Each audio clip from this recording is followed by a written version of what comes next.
and you thought we was going away. Nah, it's Speak Out. But let me just reverse a bit and say good morning to the listeners of Vibes. Welcome to the program. If I stay within my setting as a public officer, as the public relations officer, and I stay just within the office space and do not go out to the public, how will we understand what is happening on the ground? Still delivering. We've done a lot, not just in terms of the general infrastructure, but homes, support to farmers, support to fishermen, etc. And as time goes by, more support will be given to Carriacou and Petit Martinique. It's Speak Out Unfiltered. Built back, even better to last. Let us all strive to build a better country by putting aside our petty grievances and move forward with dignity, being proud of working hard and working together. Anything that we're doing now, it's futuristic thinking. It's not for the now. Education is the key in a country's development. That's it. If its people are not developed, Even though go that far, no? Just remember knowledge is power. When you know, you know. that's it. It's Speak Out Unfiltered. We're happy to have you. On Vibes 101.3 and 106.3 FM every Thursday, 10 a.m. to 2 p.m. Do you feel the vibes going?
And at this point in time, I want to say good morning to you right here on Vibes FM. Welcome to the program Speak Out Unfiltered for today. Thursday, we're looking at the 20th day of March. Good morning to the Tri-Island state of Carriacou, Petit Martinique, Grenada. Good morning to you. And our neighbors next door, St. Vincent and the Grenadines, good morning to you as well. And to remind you, Speak Out Unfiltered is aired every Thursday right here on Vibes FM from 10 a.m. And it's your program for you to interact with us and interact with your colleagues as well. And the telephone numbers to do so are 403-0101, 403-0101, and 443-0101. Those numbers are active. Also, you can also call 458-1914, 458-1914. Welcome aboard, our listeners on Facebook. Those of you on the YouTube, good morning. And on the diaspora, on the internet, good morning to you again. As always, we start off with the program. And first of all, I'm going to say hi to my colleague right here, my co-host of the show as well, too. Koi, good morning. Koi, good morning. Good morning to you. Good morning. Good morning. It's a good morning, you know. It is. And we're not just saying it because it's a cliche saying good morning. It is indeed a good morning. It is indeed a time when we can converse, relax, and exchange ideas, because that's what this is about, an opportunity to discuss the issues that affect us. And I want to say good morning to all those of you wherever you are in the diaspora. I know I've seen the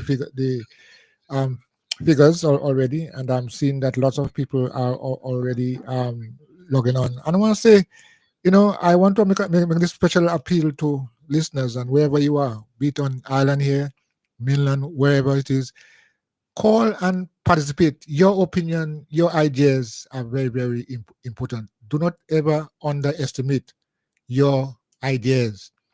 Call, share your thoughts, reason. Come, let's reason together. I think that would certainly, at the end of the day, help all of us to go forward together. So let's participate. This is a participatory exercise. We share ideas and we participate together. Yeah, but as you just mentioned that, you know, sometimes, you know, a lot of people still have this fear in them to speak out, you know. And the program is Speak Out Unfiltered, okay? But they have this fear in them to speak out because they feel like what we've been under for the longest while, this victimization. I don't like the word, you know. Right. I don't like using the word either, you know, but that word was introduced to me under the previous government, you know. Yeah. That's why I put it into my vocabulary, you know, but I try to scarcely use it. But we did scared of that, and because of that now, they are not, you know, want to come forward and share their opinions, which is so important, because if we don't hear from people, if people are not speaking out to us exactly what is happening, what is affecting them, you know, I mean, you don't go nowhere. In order to solve the problems that we have, we need to speak about it. I don't say quarrel about it. I mean, discuss it so that we can fix it. You know, and I think Tim, also, I believe one of the challenges that people have in terms of calling us because is that they don't have no self-confidence. They're afraid what people will say, or I didn't say it right, or I did not explain myself right. But this is not something that we have to be afraid about. Because at the end of the day, it is about finding solutions to the problems. Yeah. Yeah, and if you can speak about it, how could you find solutions? Well, it's like that. We don't know what's happening with you. How are we going to be able to assist you? Yeah. And this is one of the things that's been taking place for the longest while, because a lot of development inside our island state has not been taking place in some communities because people are not airing their concerns. And you see, Kim, the next thing is when they air the concern, they do it in a way, a quarrelsome way. We quarreling, we vex with one another. But that's not how it's supposed to be. Yes, we accept the fact that we do have different opinions, different different ideas, and so on. Okay, it's normal. But we don't want to quarrel and be in enmity for that. We should now come together and discuss and find out how we can make things better for you and for me. Yeah. So it's not a matter of so we have to really go past this, Kim. Go past this, and the point is it is unfiltered. Nobody is telling you what to say and how to say it. Yeah. I mean, just say it. Yeah, just say it. Just say it. And let's have a discussion. But yeah. I think that is really what I would like to see happen, and I really find that if we do it in that way, all of us are going to be benefiting, because we're going to be trying to solve the problems, and problems not for just one set of people. The problem is for all of us. Okay. So we have to. Okay. Before we get into the buzz, and I sometimes say into the buzz, you know, let's see what's happening. As I've been seeing a lot of activities start taking place now, and a lot of planning is in motion right now as you get ready to celebrate the Maroon Fest. And everybody talking now, Maroon Fest, you know, who's having Maroon, who would have it second, and these things like that, you know. So we all know into the dry season officially, and Maroon is held in different communities, different villages around this in Carrico in particular. So we're looking forward to that. But the big celebration of the Maroon String Band Music Festival will be the 25th of April to the 27th. Yeah. And this is something that I know a lot of people look forward to every year. They look forward to it, and we always have an influx of a lot of visitors. People come in our shows to celebrate with us and enjoy the festival. Tim, what are we celebrating? Is it celebrating the string band music, or are we celebrating Maroon as how we know and understand Maroon as a cultural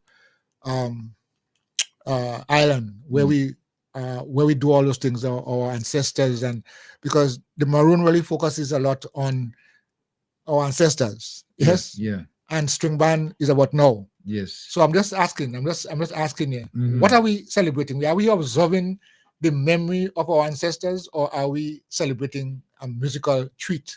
Let me call it a double barrel extravaganza. Okay, Maroon twin with the string band music, because our culture is a lot of strings in our culture, and the Maroon is in our culture as well too. So we twin them together, and we celebrate one thing, because it's important for us to do things of the nature to keep it alive.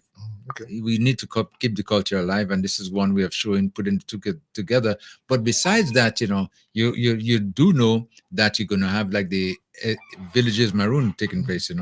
I know Bogles usually have theirs, to Mount Pleasant have one. You have done the Dumfries Maroon as well, and you're going to have Prospector. I think you still have a Maroon. Different Maroons, different places. So this is one of the things that we look forward to. Yeah, well, I would like us to explain, because a lot of people might not be able to understanding the meaning of this thing. Why are we doing the Maroon Festival? What is this significance of it? Why are we doing this string band into it? What's the significance of it? I guess we all need to understand the meaning and the implications, and what does it mean for us as a people, a community, in that regard. Well, this is what we're going to be doing. So, in other words, when you put the two together, then we're going to have a massive festival, and then we're going to get a lot of people coming in to join with us in the celebration. So it's in line, into the celebration of what we're going to do to ourselves. Okay. One member of this class is missing so far. I mean, did he send and say, well, teacher, I'll be a bit late. I have to go and tie out the sheep and the goat. Did he say anything at all, or you know? Well, I've been hearing that the animals are out of the fence. I've been hearing that the animals are out of the fence. So I would imagine that he's trying to put them back in. Okay. Because in times like this, you need to make sure that your animals are secure. Yes. And you got to keep every day. So this is one of the things that I think has been taking place. Anyway, all right. As we just spoke about the Maroon now, what's the buzz, McCoy? There's a lot of buzz in the air right now. What's the buzz? There's some videos that have been going around, viral, if you want to use those words, and a lot of things happening in the area of politics. And what's the buzz? What are you picking up? Tell me. Well, I'm picking up that people are still in response mode to the parliament. We have had Budget. Yes. Uh-huh. Well, let me say parliament, because it's activity in the parliament. But yeah, Hold on a second. Hold it out, okay? The activity in Parliament are going to remind you of that line. Let me take a call first, okay? Vibes FM, caller you on. Caller, good morning. Good morning. I'm calling for the program. Yes, go right ahead, yeah. And good morning to your panel. Yeah. good morning. Why I'm calling is because it have a saying when I used to go to school. We used to say, speak the truth and speak it ever. Cost it what it will. What it will. Right. In school, I remember that in school. When he started his presentation in Happy Hill Secondary School, he started wrong. He started making he wasn't speaking the truth on concerning the PM. He was saying something very wrong. Right. So I wish him good health anyway, but I think he was punished by God. God punished him because he started off wrong. Yeah. He must not lie on my PM, because the PM explained and thing to everybody. So I think he was punished by God. Mm-hmm. But I still wish him good health anyway. Yeah. Okay then. Okay, caller. Thank you so much for your contribution. Let me go to a WhatsApp call. Go ahead. WhatsApp caller. Caller, you on? Caller coming on. Hey, morning. Yes, good morning. Yes. Morning. Are we discussing right along today? We're discussing. What do you want to talk about?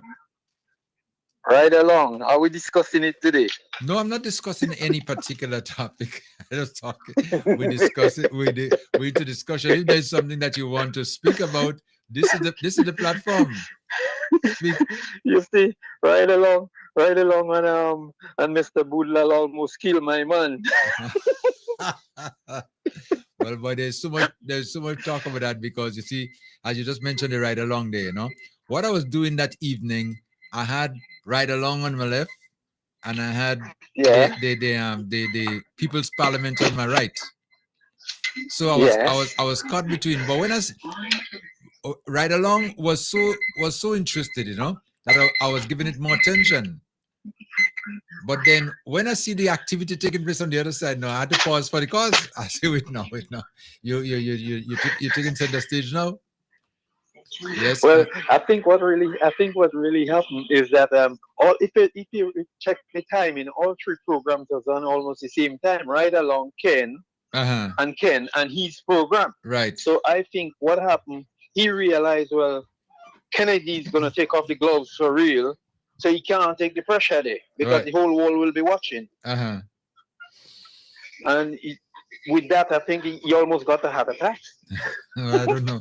I ain't no doctor, so and I didn't do any physical examination, so I can't say much more. Pressure, that's pressure, man. It's pressure. Well, they say pressure does bust pipe. If you know your bun part is black already, don't go telling people their own is black, right? Okay. You should keep your mouth shut. Stay out of people's business in them kind of way. You know you're dealing is very dirty. Right. And you have man holding top secret for you. You don't do that. Mm-hmm. You don't put the police on the man, and then the man have your secret holding you up. Obviously, you would have to come and explain yourself to the police too. So anyway, Kim, I'll chat with you later. Ting you like. Vibes FM landline caller coming. Yes, good morning. Yes, good morning, yes. Good morning to your panel. I want to say I wish you all a good day with all your program. Thank you. I hear you was explaining the Maroon Festival. But how the Maroon come about is because of our experiences of the sweet and bitter experience we had during the year. So we celebrated with a festival. Right. That I was told when I was growing up. Mm-hmm. Concerning the parliament, I always say, one day, you see this man lying, he lie go choke him. It's a choke he get with the lie. And he wasn't so bad. Next time he get one, he go stifle him in my dead. This man lying too much. Have a good day. Okay, thank you so much. WhatsApp caller coming. WhatsApp caller, your next caller. Good morning, guys. Yes, good morning. Yes. Good morning. I tired the sheep, I tired the goat, I fed the pig, and I'm going to feed one more cow. You sure you give them water? Second call. Yeah. Second call. Call. Yes. No, I didn't hear you too clearly. Yes. I give the pig water, the sheep, the goat, and I'm going to tie the cow now. Okay. I won't believe. Okay. All right. Make sure. Okay. Make sure and put some feed there for them. Huh? Okay. Yes. Okay, caller. Kim? Yes. Yes. Yeah. What did Jimmy say? Jimmy, what did he say? I don't know. Tell me. Give the people what they want. You know, Jimmy said, give the people what they want. We want KB right along, please, right now. There's a color. This the iron one is hot. Okay. We want KB right along right now. Please, bring it up. All right, thank you. All right. Okay. All right. Okay. Thank you so much. 443-0101. 443-0101. and 403-0101. You can also call 458-1914. 458-1914. Call, you could see exactly what's happening in the buzz, as I was mentioning. In that people are seeing what's taking place in our politics right now. And there's a lot of comments that's been made in different angles. Everybody have something different to say as it pertains to the what transpired in the People's Parliament. But before we go further, let me take another call. I don't want the calls to back up too much today. Vibes FM, what's up, caller coming? What's up, caller coming? Good morning. Good morning. Yes, good morning. Yes. Good morning. You see, I agree with Chairman. They should not have allowed him to have that parliament because the official parliament he was supposed to do his delivery, he didn't. Right. So he went back in his village to do what. Well, I don't know if it's to convince the people who don't have understanding or what. I don't understand that one yet. But when I listen to him lie on the Prime Minister, what follows? Well, he come off that and he went and speak concerning his cousin, Dennis. Then judgment take him. Thou shalt not lie. Thou shalt not lie. Lie not one to another. It is written. And you know the Prime Minister did not say what you going to say. Why say it? Yeah. And the thing was, to those who didn't hear it before, may have heard it and forgotten it, Ken Jones was able to play back what the PM said. Right. So now the lie is opened up so big that heaven opened and judgment came down. Yeah. That's all I could say on that. He was judged for his wickedness. Yeah. I listened MMP. She had a program last night, I think, on MTV. And she lying again. The pension have been paid. But she's saying that those who demonstrate in the rain and the sun for the pension is disappointed. Yeah. Meaning that the pension is paid. Yeah. And Ken Jones have to take up that on his program this morning again. Yes. But I understand that this NNP, once you become part of it, you become a liar. The truth is, I didn't come out to come out. Okay. The truth is not in them. Even if they know the truth, they will discard the truth and continue with their lies. All of them doing the same thing. Good day. Okay, thank you so much, Jay. You listen to that caller, and there's something that somebody said to me too, as it pertains to that. They say when you see a line like that, sometimes God does get impatient, and you just pass judgment to just wake you up, So this could be an awakening call. You never know, because this set of lies that they've been, talking over and over. And I just saw, in the People's Parliament, that when he started off, he had four things that he started to speak about, and each of them was a lie. And Ken Jones pulled up one of them where he was speaking and saying that which one it was again? Let me see. Yeah, let me just take them up.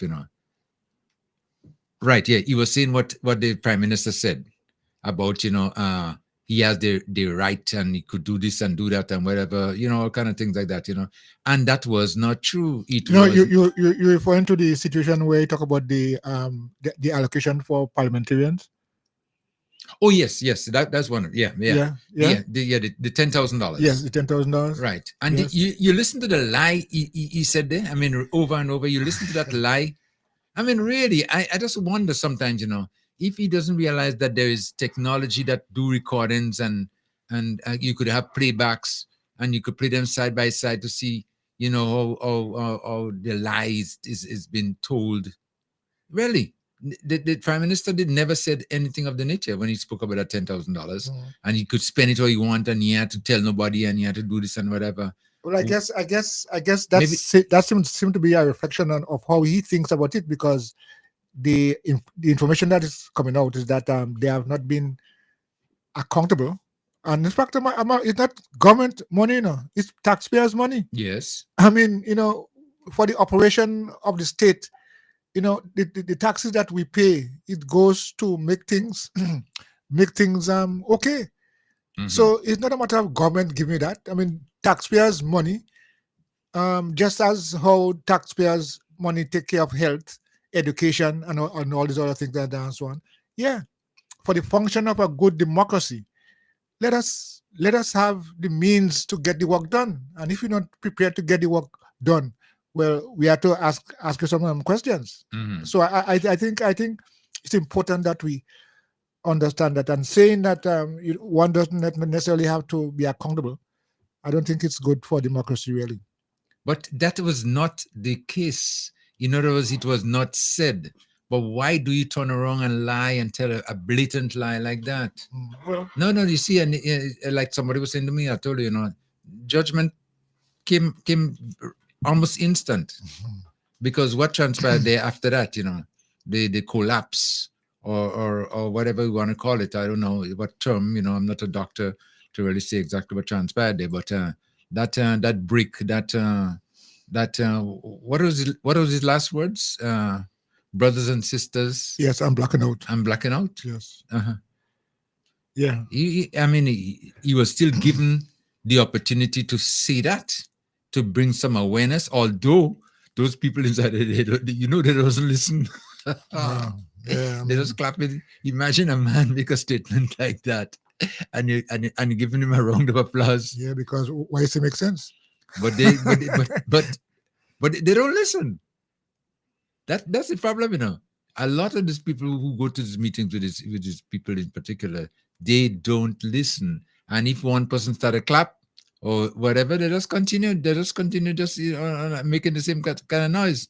So this is some of the things that we sometimes looking at now back on the playbacks to realize, that these people sometimes they just, whatever you tell them is what they're going to just repeat and what they're going to do. And that we need independent thinkers. We need people to act differently. And we're not getting much of that, especially from that side. Vibes FM, let me go to a call. Hold on a minute. Let me take a call. Vibes FM, caller, come in. Oh, sir, yeah, good morning to you. How are you doing? Okay, not bad at all. Yeah, in my community, St. Andrews Northeast, I like the local people who dealing with the housing, the local people, so people listen good. And this is not physical program. Listen very good. In my community, which is St. Andrews Northeast, the local people who in charge of the houses, like they see, like who is have to get the materials and stuff, that they is leaving them out, and that some of them, they are dealing with the NMPNM for real. They are dealing with the NMPNM more than that they're dealing with the NDC supporters. And when I speak, I talk, you have some NDC on the side, they get swell-headed. The truth is the truth, the wrong is the wrong. Because I'm saying now, you have people who was away for donkey years ago. They came here now. And my government, which I sweat in hot sun and jump up and go to rally and thing, the local men and them who is dealing in the houses, look now, this, whoever get a 2 or 3 bedroom, and you have people who still was before them. Now, you have people in front, full up all the farms, whatever, to get the material, and they're still looking for the NMPNM again. Now, and this one, they are cost me already for the NDC. They cost me for the party already. Leave any, and this one now, she comes and she gets the materials, but they spend 23 years and how much years below the NMP. Some of them used to afraid to ask for a cheetah board or whatever. Now, my government, they know, they want everything from him, which is the NMPNM. But when NMP was in office, how much of them want to say the NDC have to live to? Everybody have to live. My friends, I don't get a real problem with someone because some of my NDCNM, they don't vex with me. They me enemy just for the truth. The truth. Because if I have 1 or 2 of them, I call programs, I talk on the behalf of the commission of the house. Look to them now. It's about 2 thanks me for calling programs and talk on the behalf of them. Look now, they are they are doing the bathroom and what things for them now. I'm a very nice person. So I still look up on the people and them. than the local and them who is there in the housing. Now me trying to help people. And when NMP was in office, now the NNP have the friends, the NDC have the friends. Some of the NDC used to tell NNP, don't give Culture work, don't give Culture not, because I don't call it programs and talking bad about the NNP. This is what some local NDC supporters and them now I mean come out and say. Now I mean, but this morning I'm speaking the truth, and the truth is the truth. The truth have to reveal. Because I know at the end of the day, who not, if they're not listening to the program this morning, their friends will call and tell them about, look, I call the program what I call and speak about. You know, enough of give the people and them and say, Mr. King, the NAP are about put them for last. Okay. All right. Put them for last. Now I mean, Okay. everybody have to eat. Now I mean, everybody have to shelter. Look again, since about 20-something years now with Ivan. A lot of people still there below tarpaulin and they in the old roof still in the hands of what's below the NNP. I want to say good morning to my loving Prime Minister and everybody, the MP and them, you know, wherever they base and wherever they, you know. So and you two have a good morning, Kari Kupiti Matnik. Okay. And also I want to say good morning to Mr. Kim. Kim, yeah. All right. Later. Okay, thank you so much. And to remind you again, our telephone numbers 403-0101, 403-0101, 443-0101, and 458-1914, 458-1914. Coy, there's a lot of disgruntled people out there. Yes. And you find that happening, yeah? Yeah, you'll find that happening. I mean, you know, when people feeling the pressure and feeling the grind, they will speak out and they will, you know. A while ago there, you asked me the question, what's the buzz? And if you're following what's happening on, I'm trying to follow, yeah, in yes, chat, yeah. People about a few people are saying that the buzz for today is blackout. I mean, yes, I could understand. Blackout. I could understand things happen, but at the same time, I don't think we should really make a political football out of it, in the sense that there are those who questioning it at all levels. But I mean, it's a discussion that we are having, and people have the right to express their view, you know, Okay. at this time. So, Vibes FM, hold on. Vibes FM, landline caller coming. Yeah, Kim. Yes, go ahead, yeah. That was a fake, man. A fake. He impressed it. That was a fake setup shit. That was fake. Uh-huh. You know what I'm saying? Like I said, Kim, once you're a chimpanzee, you're going to be always a chimpanzee. You know what I'm saying? Okay. You know what I'm saying? Okay. All right. Okay, bye-bye. WhatsApp caller, you're next. WhatsApp caller, you're next. Go ahead, yeah. Caller, come in. Hello? Hello? Yes, hello, yes. Am I on? You're on, yes. Okay. Now, I want to make a short. Yeah, caller, you're turn your radio on. Yeah. Am I on now? Yes, you're still on, yeah. Yeah. Yes. Now, I want to say to people, they must be careful, because God is not asleep. God talk about justice. He talk about justice to the poor and vulnerable, to the widows and children. He wants us to be righteous. Lying is abomination against God. And I'm making this statement in particular to Kit Mitchell. Kit Mitchell's colleague, the lady in Barbados, told him in so many words, there is a time for everything. There is a time for all seasons. And I'm saying this to Kit Mitchell, it's time that he gives up. He's not indispensable. Many of his people believe he's indispensable, but he is not. In my view, Kit Mitchell is a very dishonest person. And he put Emmeline Pay there just as a plant. She is completely, in my view, useless. she cannot compete with people like our beloved Prime Minister and people like Peter David. So Keith Mitchell is extremely devious, and I'm saying to him what happened to him the other night is God speaking to him, and it's time he gives up. His colleagues like Keith Rowley in Trinidad has less time in government and is giving up to a younger person. The Prime Minister of Canada, Trudeau, is giving up to a younger person. But Keith Mitchell feels that he's indispensable. He cannot give up.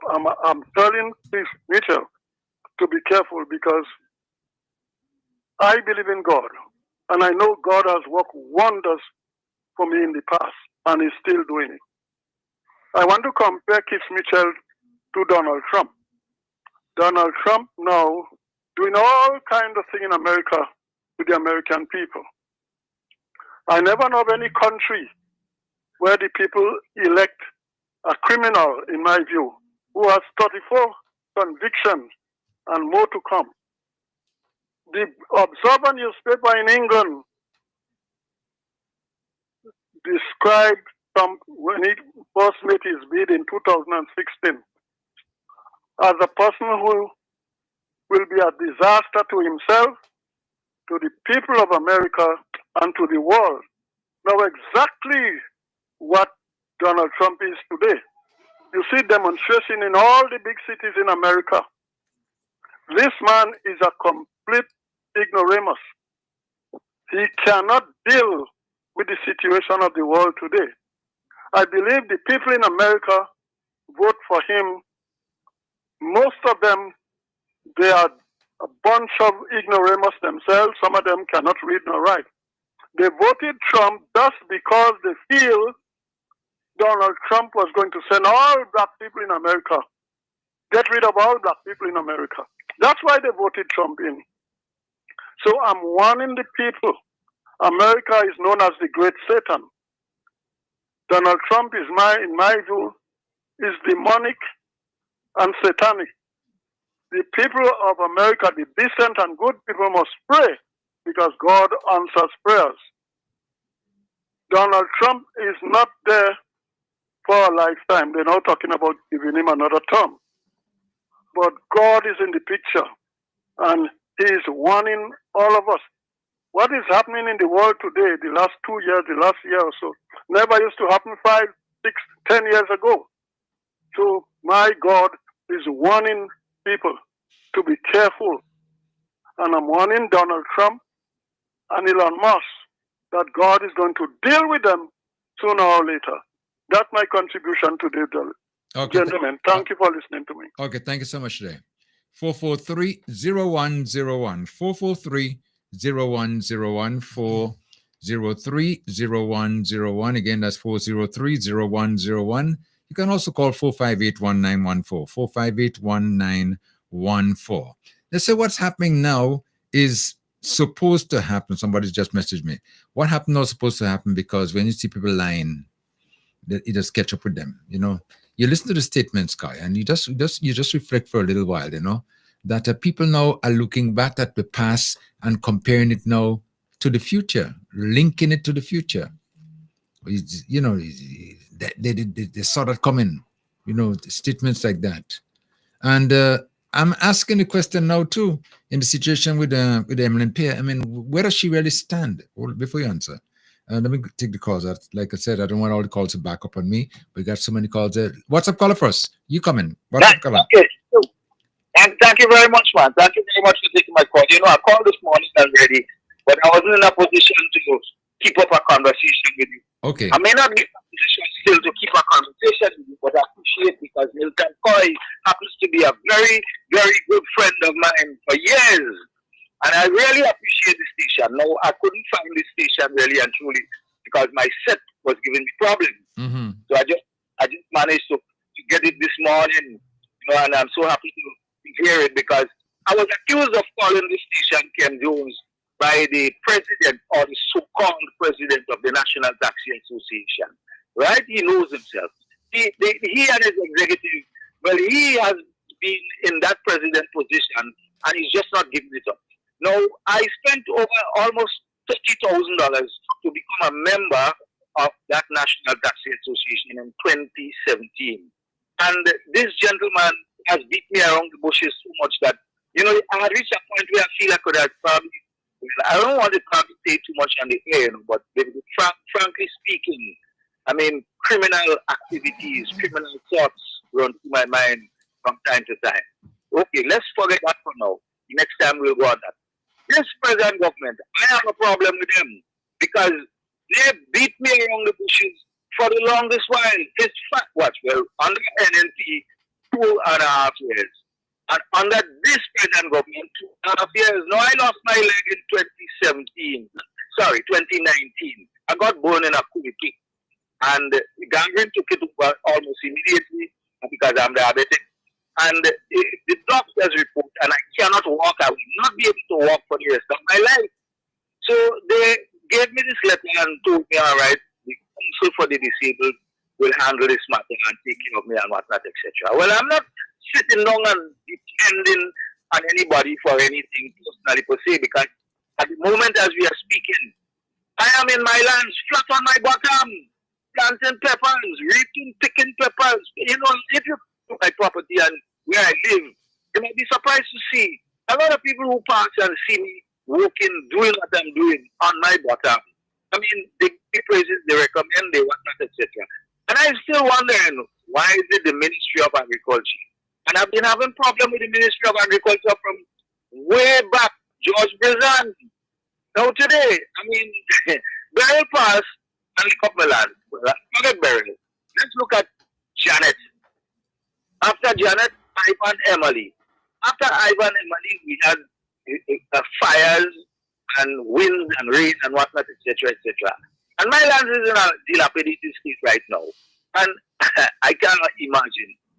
5 months, 6 months now, they say they probably give me $4,500. And to this day, I can't figure out what's happening. I mean, how are they looking at me? No, I support this government, I prefer this government rather than NNP. I even get with even Tillman Thomas. Because when Tillman Thomas won the election, I was of the opinion that he could, call us in on the lawn in Mount Royal and treat us, seeing that he was a detainee and, whatever it is that detainees suffer. Because there are a number of detainees.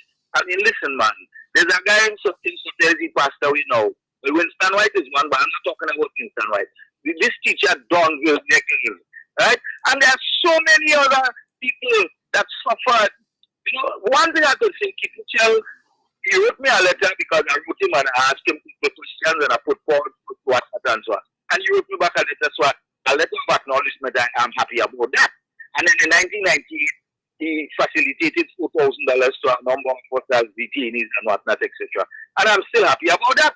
But my claim that I put in was $126,000. Could you imagine you giving me $4,000 against a claim of $126,000? Mm-hmm. Like my phone cut off, yeah. But I won't get to call and talk to you all again. Yeah. Okay, my brother. Okay, thank you so much. Yeah. Okay. Well, I hope you get some more satisfaction, get some more relief that he's asking about, But maybe the channels that he's using, sometimes you hear one side of the story and there could be another. Yeah, you always hear story, that. But I think in whatever is the issue we have and the problems, the shortfalls, whatever we have, we should we should be committed to find solutions. And that is what we would like to see happen. Solutions, yes? Yeah. Solutions, I mean, there could be some misunderstanding somewhere, whatever. But yeah, I think that we all need to address those concerns that people have. Mm-hmm. Okay. Yeah, before we go further, you see who just walked in there? I wasn't looking in that direction. But look who just walked in here. I'm not looking to my left. Okay. I'm not a leftist. I'm looking straight ahead of me. I'm a rightist. Now, what the excuse could be? Well, mid pleasures and palaces, wherever you may roam, be it ever so humble, there is no place like home. I'm home.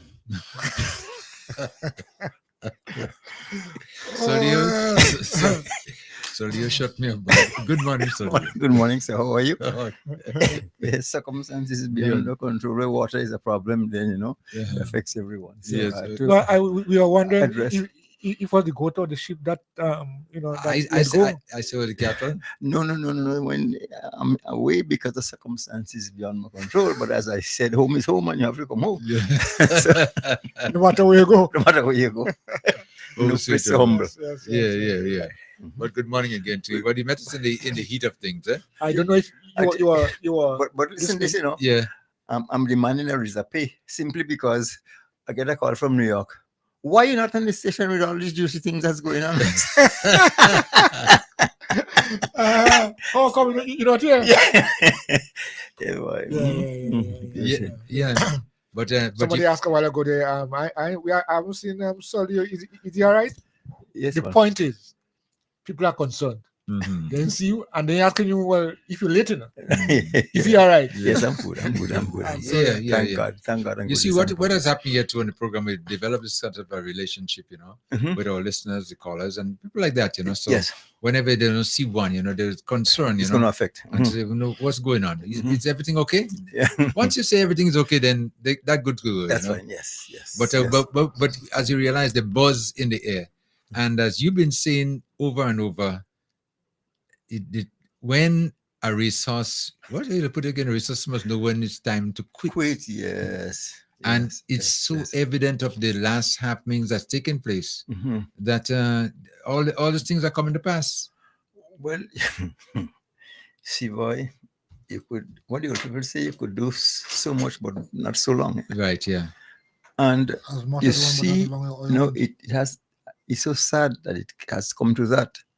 A lot of the things that KB is saying, things that we are fully aware of, those of us who know Diablo well enough.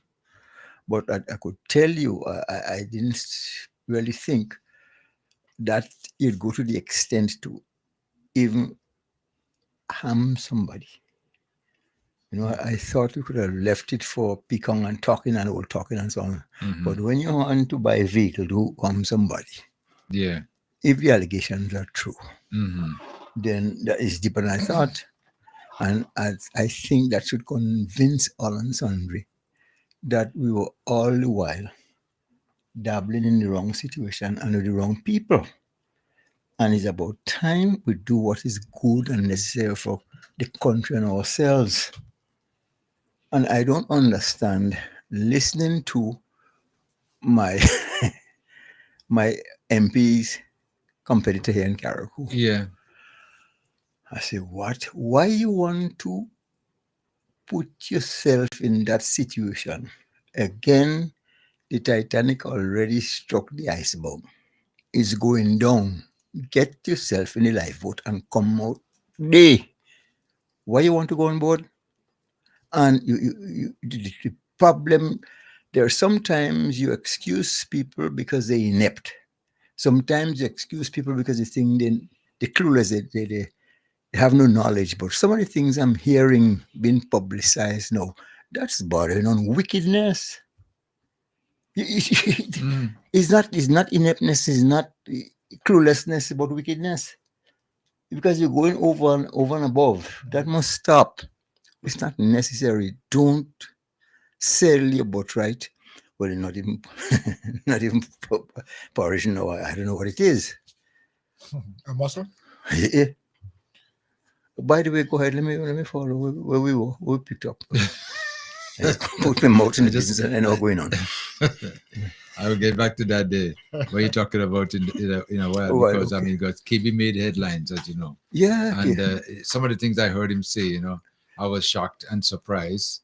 And believe me, it's unbelievable to see sometimes the extent that some people would go to achieve what they want in a way they want to do it. KDK, I listened to KB twice to make sure I'm not missing anything. And the one thing that struck me both times, there's a genuineness about KB, Yeah.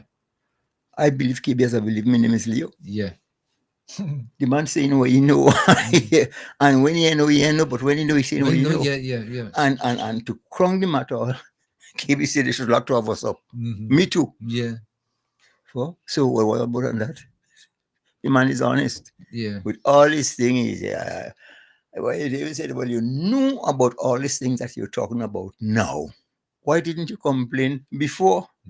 Well, KBC, there is no perfect situation. No. We have some good and some bad. Yes. So I was prepared to shelter the badness in you and try to filter off a little bit the goodness in you and hope for the better or the best. Yeah.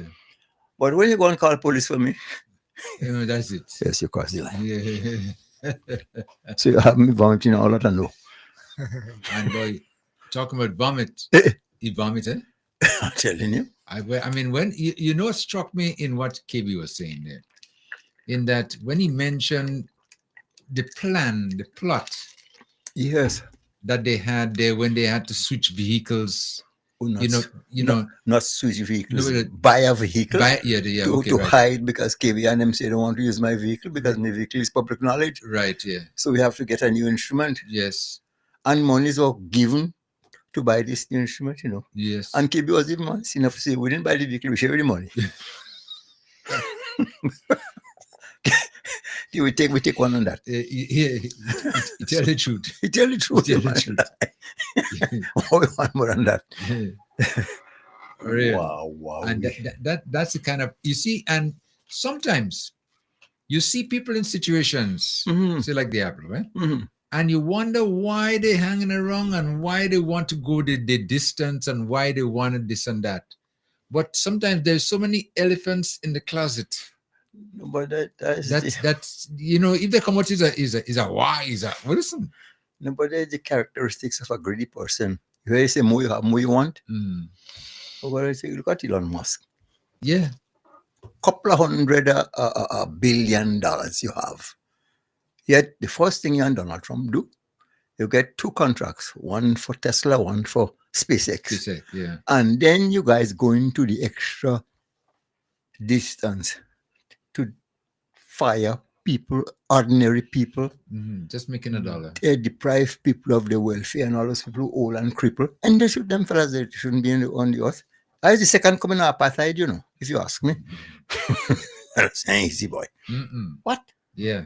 That's dangerous. Yeah. So we have a smaller version here. But it's the same. Somebody called what's taking place in Grenada the tropical Trump.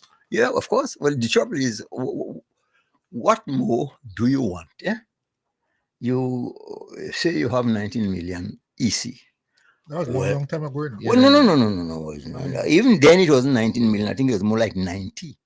And the currency was even wrong. Yes. I think it's I think it's US. So, and what again, you invest in a cent with the people that you love so much, the poor and vulnerable people. You see, how you could compare somebody as Deacon Mitchell, who will say, my salary is going to my parish, my constituency, because I can afford to do better. Conversely, KCM is saying, I can't afford to help somebody with a bus fare, so I call a friend. For a child, a poor and vulnerable child, that somebody saying, oh God, my children doing well, but the bus fare is a little bit of a strain to me, so I call you as one who professes that you like poor and vulnerable people for help.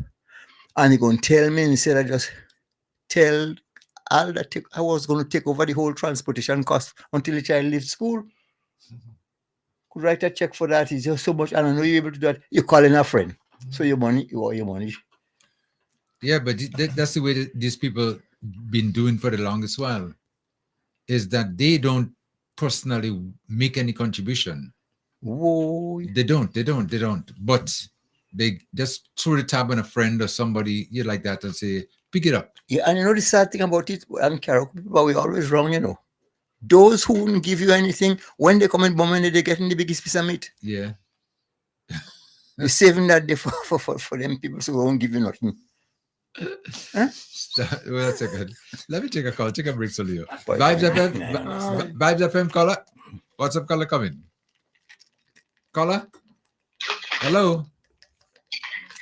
Caller, listen to me, please, on the phone. On the phone. Caller?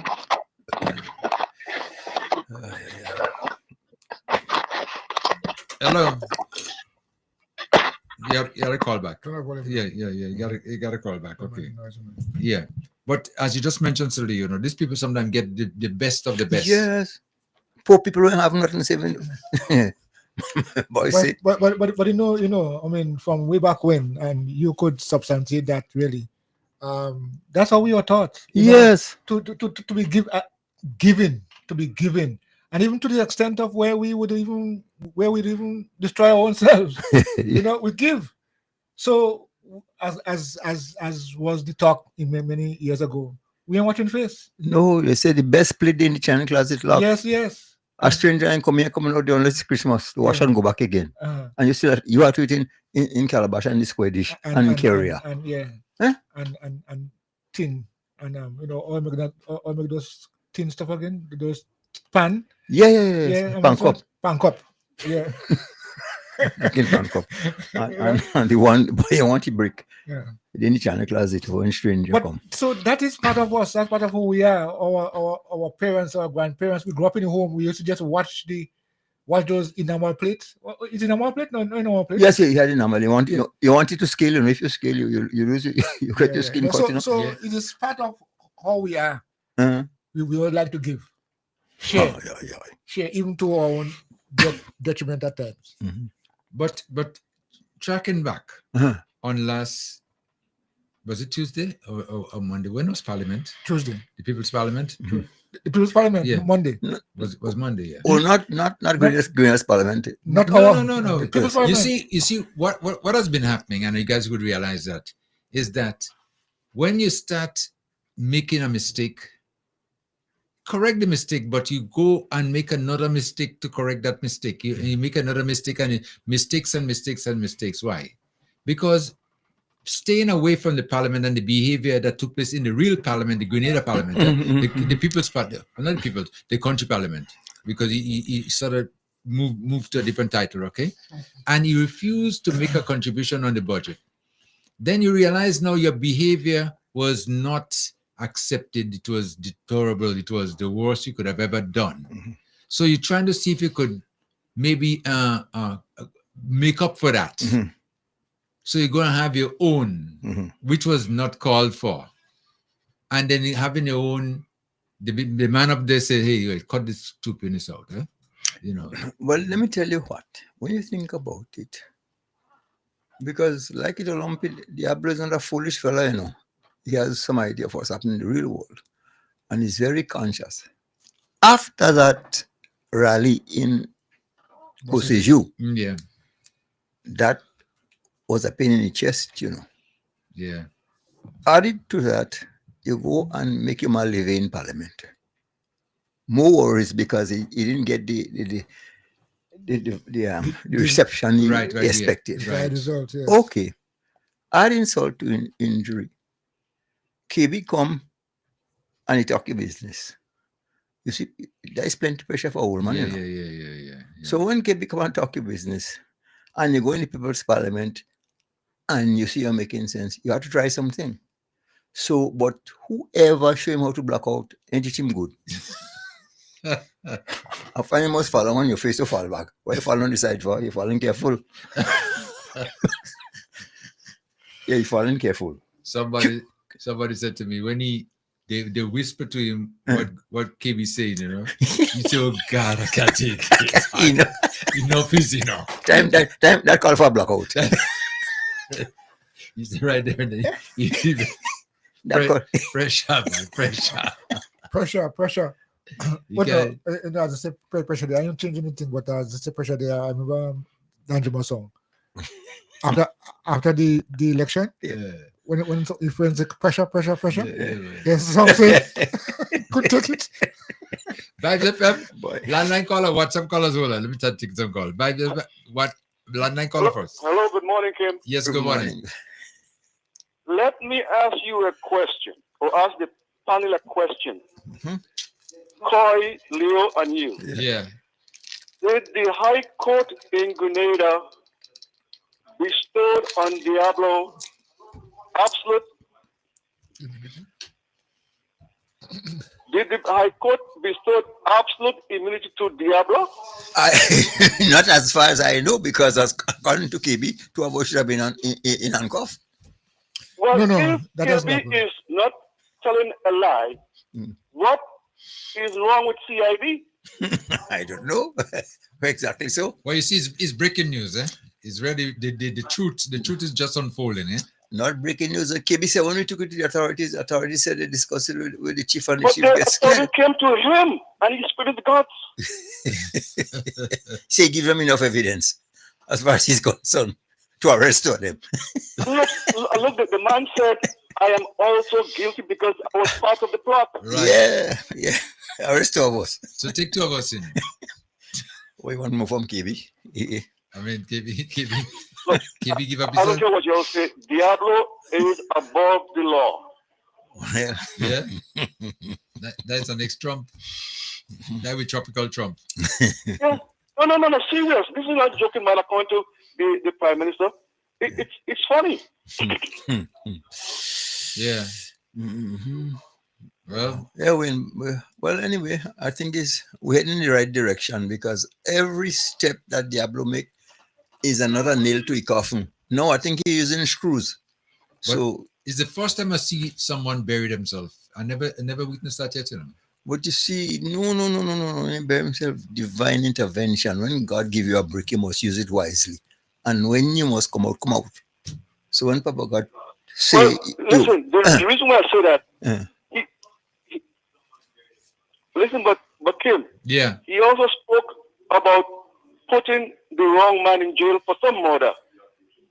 If you say so, that means you know who did it. Yeah. The wrong person. Yes. How can you say the wrong person? That means you know. Then you know the right person. Yes. Yes. But anyway, that was then.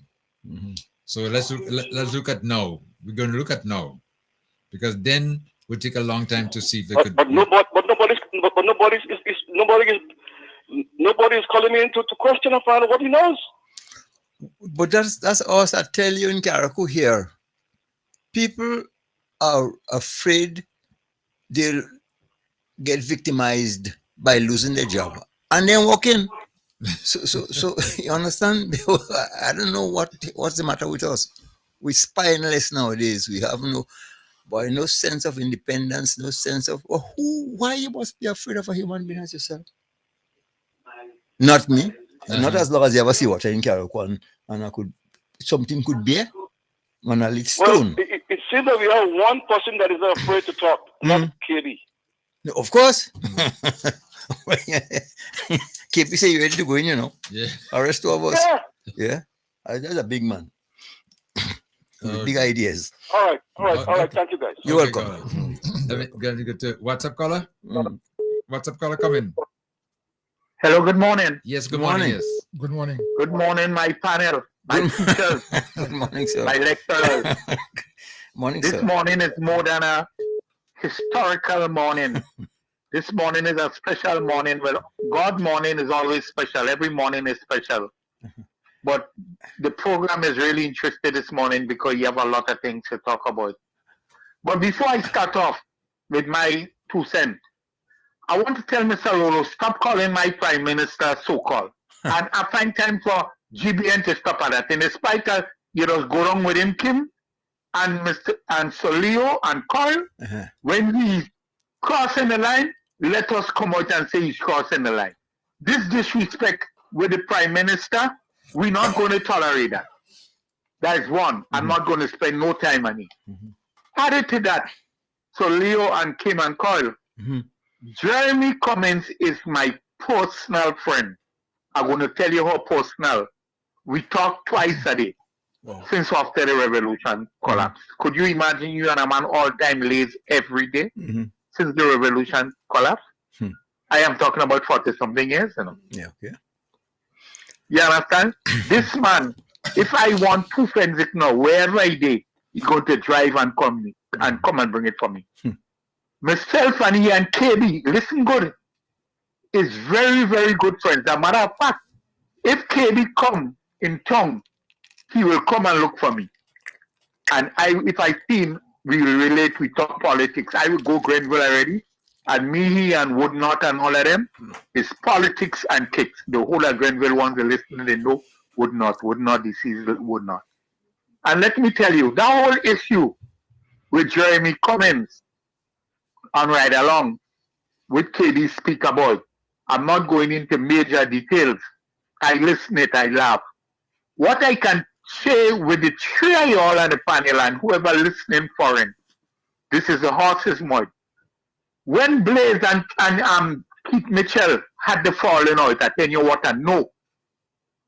Keith Mitchell, Jeremy and them used to be with Keith Mitchell. He and them Louisiana and Taiki boy, you dead and all of that. Tell Jeremy he wanted campaign for him. And I get the authorization from Jeremy this morning to talk about it. He said, go ahead, because what you're going to say is the truth. Because it was me and you, when the man approached me, I come and I tell you the night what me and the man discussed. The man tell the man he want him campaign for him. Jeremy come in turn and tell him, well boy, I ain't no car, you know, the car down. He say, I have to get a car. He say, but a man have a car selling for $5,000. He gives Jeremy $3,000. $3,000. And anybody who know, they could call Jeremy on 493-243 and he will tell them the same thing. Jeremy, don't afraid to answer his phone. He gave him $3,000, so he didn't give him the full $5,000. Jeremy never tell me that they discuss, he and KB discuss anything that they keep paying him any extra money to put on our work, he and KB. Because I laugh at that this morning. I say, well boy, you and KB and them want to paddle that out. Because I know we never discussed. What we discussed was the $5,000 sort of thing. People don't, a lot of men talking, they don't know Keith, you know. Where Keith is not in power, he's desperate. He's desperate more than Nolan Cox trying to get in power to say he go rule Jericho and he could do what he want. These guys and images reject banana. He just want to put, and if Emmeline Pierre feel that Keith is doing a good for she, Emmeline Pierre, your days has doomed. You and Kate and them. It's just the day people waiting on to just all in the coffin already. It's just to bury you all once and for all. A lot of wrong things. Yeah, I have two friends that there was approached by a certain woman who was in fronting NNP to concoct story and morning. Give them like $80. Well, the matter of fact, I think she said $120. To see how much calls they could get and say this and say, they have a list going on and telling people what to say. Deacon don't have to bother them but be on the peak and the queue. Diablo is a desperate man. What KB said, KB is a man don't keep no secret, you know. KB tell me personally, the only person KB does keep secret for is KB. Okay. And Mr. Corey, you know when you hear it from the best. You and Solio. Yes, sir. Me and King will stop more regular than all. All you hearing it from the best. All you surprised this morning. I listen to everything that could have come on already, you know. I was called a while ago when you was getting problem and I wasn't replying. I didn't want to call because I was waiting for what the next call I'm going to say. Yeah. But I just feel I go come now. Yeah. Jeremy Cummins is my personal good friend. As a matter of fact, he are listening now of what I say. This thing on Ride Along is not no guess, you know. Mr. Minister, the Prime Minister Advisor Thompson, I am telling you to take this thing serious because where this guy cannot play with Grenada money and he's desperate. This is a plan. The opposition leader is planning with he and Boeing to put the people's coppers in their control. But everybody know that this woman, every time she come on a program, last night I listened to laugh. All what she doing is reading the same script, you know. Script that she got, you know. Yeah. It's not new. I'll she sending a message to people in the country when I say the country, I'm talking about tongue and country now. Can't be in tongue. And can't be in Carrico and Petit Martinique. Who's going to win with that? Keith and Emlyn go and ride on. Nobody in St. George's don't want to hear you. We are not going to vote for you. And we are not going to vote for NNP. You're running a good third the next election. You're going to lose your deposit, you and your MP and them. Or they will come third and fourth. I know there will be a third party, but all they will come third and fourth. People don't want all in St. George's. Get away. Move. Thank you. Thank you. Thank you. Thank you so much. Yeah, boy. What can I say? Yeah. Leo, people are fired up. They are fired up. No, they are. And cannot and are not willing to accept the status quo as what has been happening. And as a result, I expect to see some changes in attitude. People need to take a stand. And, because at the end of the day, it's not them that will suffer, it's us and our children and children, or communities that will suffer. Vibes FM, caller, WhatsApp caller. Thank you for waiting. Come in. Caller, WhatsApp caller, come in now. Hello. Hello.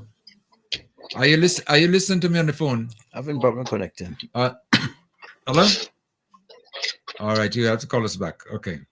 Yes, Koi, as you were saying, what's taking place right now, it's just sort of unbelievable. And we need to just, address the issues as they come forward. But there might be some changes in people's attitude, I hope. Yes. Based on some of the stories that we're getting, to see how people were or they are. Really, I mean, I just can't believe. Especially when it comes to Diablo. That type of guy. And I'm saying, the reason I believe he want to hold on to power for the longest while, there might be a lot of elephants in the closet there. Not maybe. Not maybe. Yeah. Obviously. What you have KBC that just tip of the iceberg? The 9/10 of the iceberg where they blow the water. But you still have to give him some credit though. We call him the remote, eh? And he's a good teacher. Yeah, but he has control of the TV, Yeah.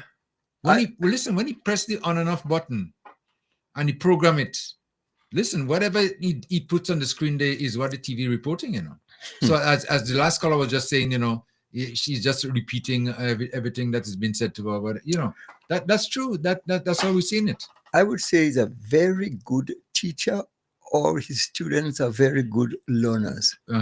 Because after just one semester, you could say, you hear Emily and Nolan line.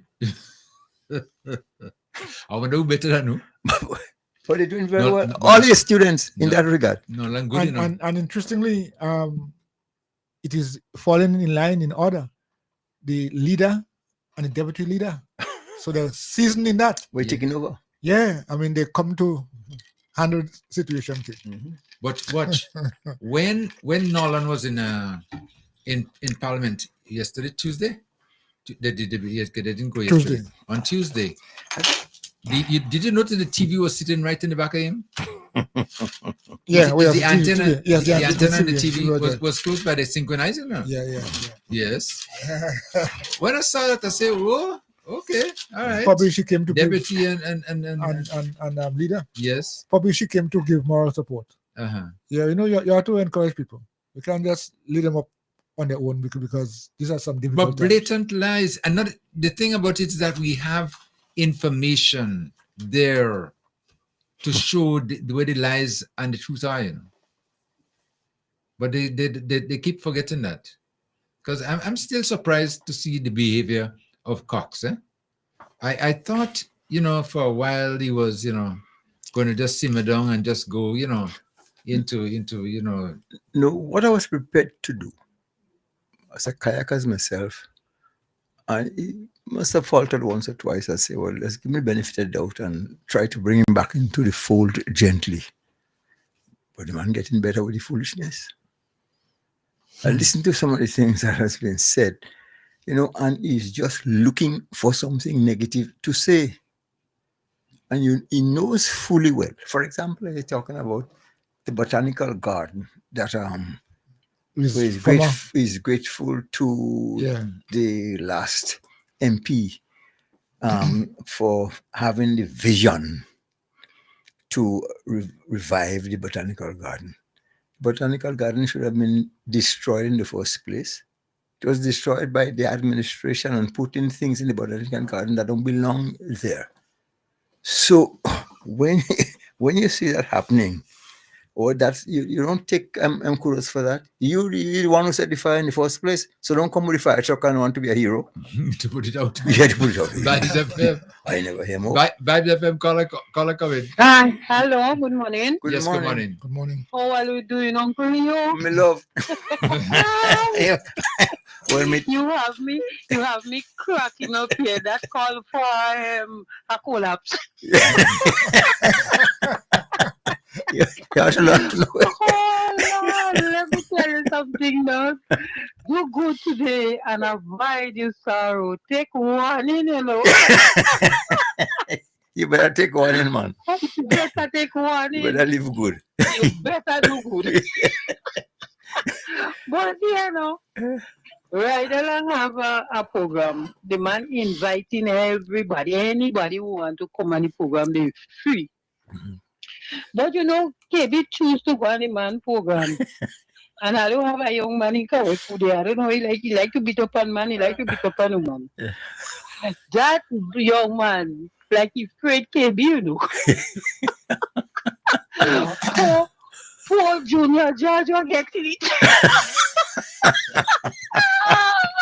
Junior George just sit down and listening TV, but that young man is a Junior George. He beats it up. He knows everything. He knows everything about Junior George.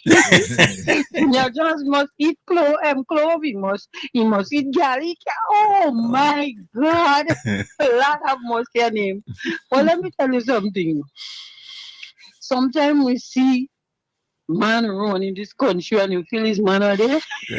But something else in the man, you know.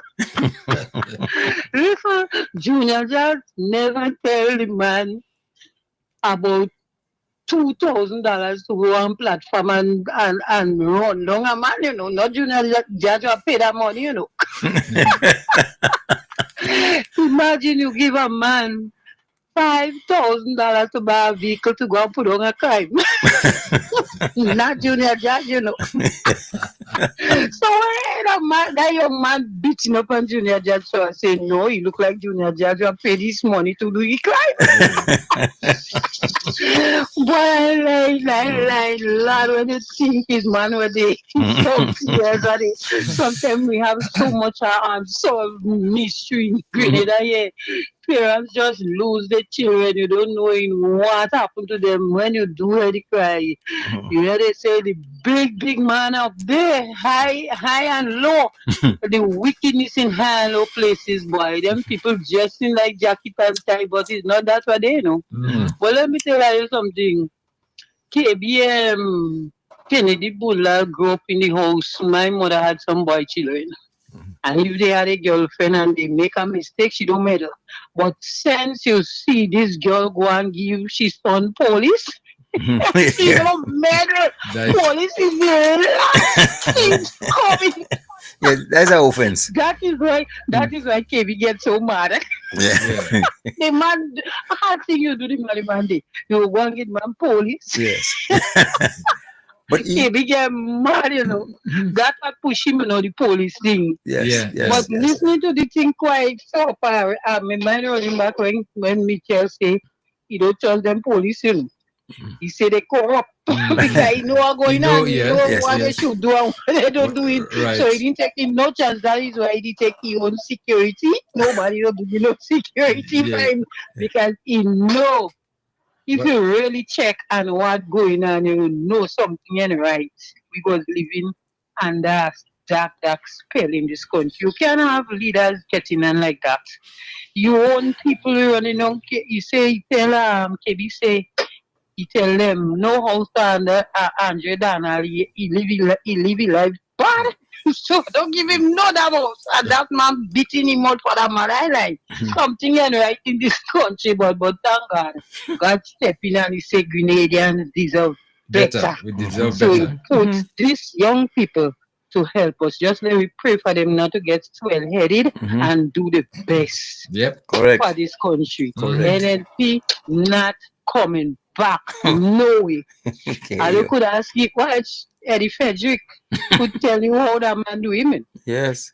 Judge Granted and he gone. He's a lot of man in this country. The man had bad, you know. Some of these young people don't know what's going on, you know, but years ago you listen to it, you know. Yeah.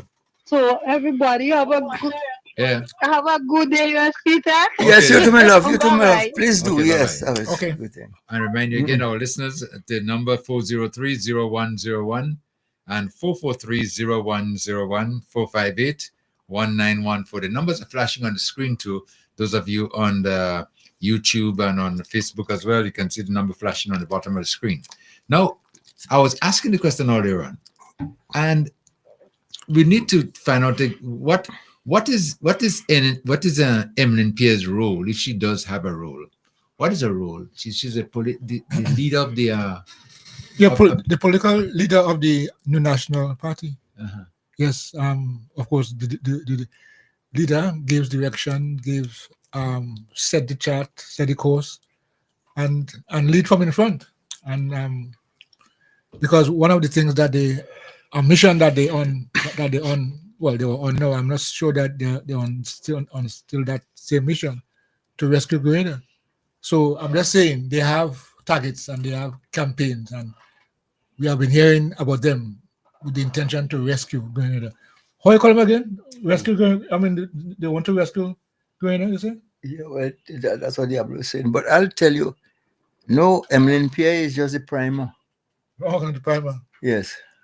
The real paint is KCM. Yeah. That's the finished coat. Yeah. So when because everything that she's doing, it's just that prepare for the master when he come.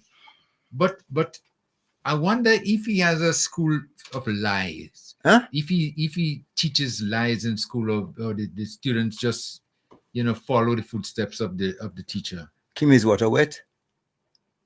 There's a natural for the man. Yeah. Water can be dry? No, so I mean, natural. I heard Emily made a statement, to this effect, that when they introduced the bi-monthly salaries, they fooled Grenadians because Grenadians believe that they was going to get 2 salaries in the month. In other words, how come you could think of salaries? And who could think that by monthly salary? Really? Salaries a month. You get 2 full month salaries in 1 month. And you're talking about Grenadians who are fooled? No, a lot of Grenadians are not hard to fool, because let me finish. A lot of Grenadians believe that Keith and his ilk care for them. They care for the poor and vulnerable. That's why they string on behind them, I tell you, a guy who was a police officer told me, I don't like this government. Why? Because they don't like poor people. Yes, so. Yes, the current government like poor people. The government before you like poor people. And after 30 years, you're still in a slump, a state of stupor. You don't know if sugar's sweet. You don't know what's going on around you. And when you see, that's why you see when the boys having meeting, if they have 2 hours or hour and a half for a meeting, they talk for an hour and they give them 5 minutes for questioning. And as soon as they answer the first question, we have to go now because we have to close the place. And the next item on the program is Tangla. When she go down, give her. When she come up, give her. Bouncing low. And it's more whining we're going on. So what you learning from what this guy's saying? After they don't like for you, you the bouncing low. Yeah, the bouncing low. Yeah. Vibes FM. You're fooling me. Vibes FM. WhatsApp caller coming. Yeah, good morning, Kim. Yeah, good morning. I listening here, my phone, my radio don't turn off once you reach a Thursday on this line. I was just very astonished a while ago when they asked what is Emmeline Pierre role. I think that not a national radio station. I expecting y'all to say that. I think y'all probably could go to one of the kindergarten school in Carrico and ask them that. Emily Pierre role is to make mischief and lie. Emily Pierre is a qualified liar. She's the only student been to that school in Grenada with one teacher. That she is a professional. She's the only person in Grenada have a master's in line. PhD. And anytime you hear dishonest and playing preacher, you will always be in that grouping. She reminds me of when I come off your station, came on a Sunday morning, once God permit me, I'll just switch to JBN a little bit. You have a preacher there that's listening. And he talk about people like Emlyn Pierre. It reminds me of the 1300 Methodist priest, I don't know if I'll pick up that yet, that wants to resign. Divorce his wife, leave his wife and children stranded to go and marry a man. Ooh. So she fall in all that bracket. She dishonest. She is a dishonest woman. I'm calling on people in St. George's to stay far away from Emlyn Pierre. Kim, why say I'm on your station? There's some men in New York, they done right by King County now. They just called me to ask me to ask you if the program will be here tonight. Yeah, it would be. Yeah. 9 o'clock. Hello? Okay. Okay, we just lost the caller. Let's continue. But speaking about lies, I mean, it's they should know that we could detect lies from truth. It's very, very easy to separate them. It's two different versions. But they keep on saying the same thing over and over. By monthly salary. When I heard the thing, I just say, what the hell is that? But, you know, they also ask about issue with debate. Debate here, the Prime Minister, or maybe Peter, you know, whatever. And you listen. She said, well, in certain conditions, and if they do this or they do that, what that kind of? But in all of this, I'm a bit lost. Where is Pedro in all of this?